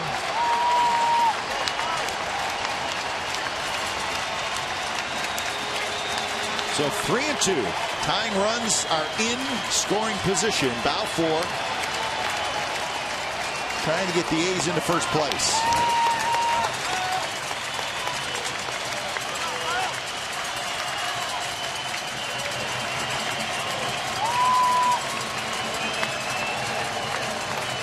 Here we go, 3-2. And a high fastball, and Dominguez chased it, and Balfour gets the save. He had to work hard, but the A's get the win. 7-5 is your final. So the A's with the win, and the Rangers with the loss. So the A's a half game up in the AL West over the Rangers with 21 games left to play. So, wow, a good ball game tonight. Back and forth. A little sloppy at times, but when it was all said and done, the A's hang on. And I mean hang on. And they win it tonight by a final score again. 7-5 over the Astros to even up this 4-game series. Got a game apiece. So anybody who thought this 4-game set was going to be easy, and nobody in the uniforms did, no, it was not going to be, and it hasn't been. I don't even know if Bob Melvin's smiling right now. You know, after that's a grinder. I'd like to see your closer throw, what, 35 pitches? Well, too many, and making it too interesting, really. And you know, that's kind of the way it is and has been. And Grant Balfour has done a remarkable job all season. And you know, he finds a way to get it done. Did not the Thursday in Detroit, but tonight, similar situation, 3-run lead. But the key was Dominguez because of what he did in Houston, ending the consecutive saves by Grant Balfour with a home run. Fortunately, tonight, he was able to elevate a fastball. When Grant Balfour elevates the fastball, gets it up about chest high or above, it's very hard. Hitters think it's a strike. It's not. But Dominguez tried to make contact, could not. So fortunately, he threw the good high fastball. The A's had 13 hits tonight, so good night offensively. They took it to Dallas Keuchel early, and they knocked him out, and they kept adding on. In fact, the final 2 runs, Josh Donaldson home run, and Josh is standing by downstairs. So congratulations on a great ball game. We'll get to your home run in a minute, Josh, but we want to start out with the stolen base. That was a huge play. Tell us what you're thinking at second base, because it certainly led to a run. Well, you know, as soon as they went to the pitch change, I was actually wanting to do a first pitch, but he looked at me a little bit longer than I wanted him to. And, you know, once I saw after the first pitch, he kind of stayed going high on me. I was like, I'm going to take a chance right here. And, you know, it worked out tonight. Is that something you do on your own, Josh, or is it a sign? How does that work with you? Well, I have the green light, but I have to kind of be smart about it. I'm obviously not Coco Crisp by any means. But, you know, when they were making the pitch and change, I went and talked to Gags for a second. I asked Chip whatever the time was, or his second base times. And I figured he'd probably be a little bit slower than me because, you know, normally I'm not a threat to steal. Well, that was a big stolen base. Then a couple innings later, you hit the home run. First pitch breaking ball. You hit it a ton, but to hit a first pitch breaking ball for a home run, are you just sitting there looking for a curveball? Well, last time I faced him, he started me off a breaking ball, and I swung at the first pitch and grounded back out to the pitcher. So, you know, I was hoping he'd throw it again, and, you know, I got lucky that he kind of made a mistake right there, and I was able to hit it. You know, your next time up, you needed just a triple for the cycle. And I know you're thinking more than anything just about getting a hit. But as a former catcher, when you hit a curveball as you did, what were you looking for, thinking that maybe he'll back it up with another curveball, throw something else? I know you're a student of the game. You think about what pitchers are trying to do. What were you looking for in the next at bat from him? Well, the first pitch I was going to take just to kind of try to feel him out, see what he wanted to do. And he went fastball away. And then the second pitch was almost the same identical curveball that I've hit out the previous at bat, and I took it because that was like his 5th or 6th straight ball I had thrown the previous pitch. So you know, I wanted him to kind of work, and then you know, the next pitch he throws me a fastball up and away, and you know, I was just wanting to stay to right center. I wanted to try to hit a ball in the gap right there and try to score all 3 of them. And, you know, I kind of hit it off the end just a little bit, but you know, I'm glad we got the win. Josh, baseball's crazy. The Astros, of course, you look at their record, you don't think much of them as a team, but then you play them, and they grind on you guys pretty good, especially the second half of the season.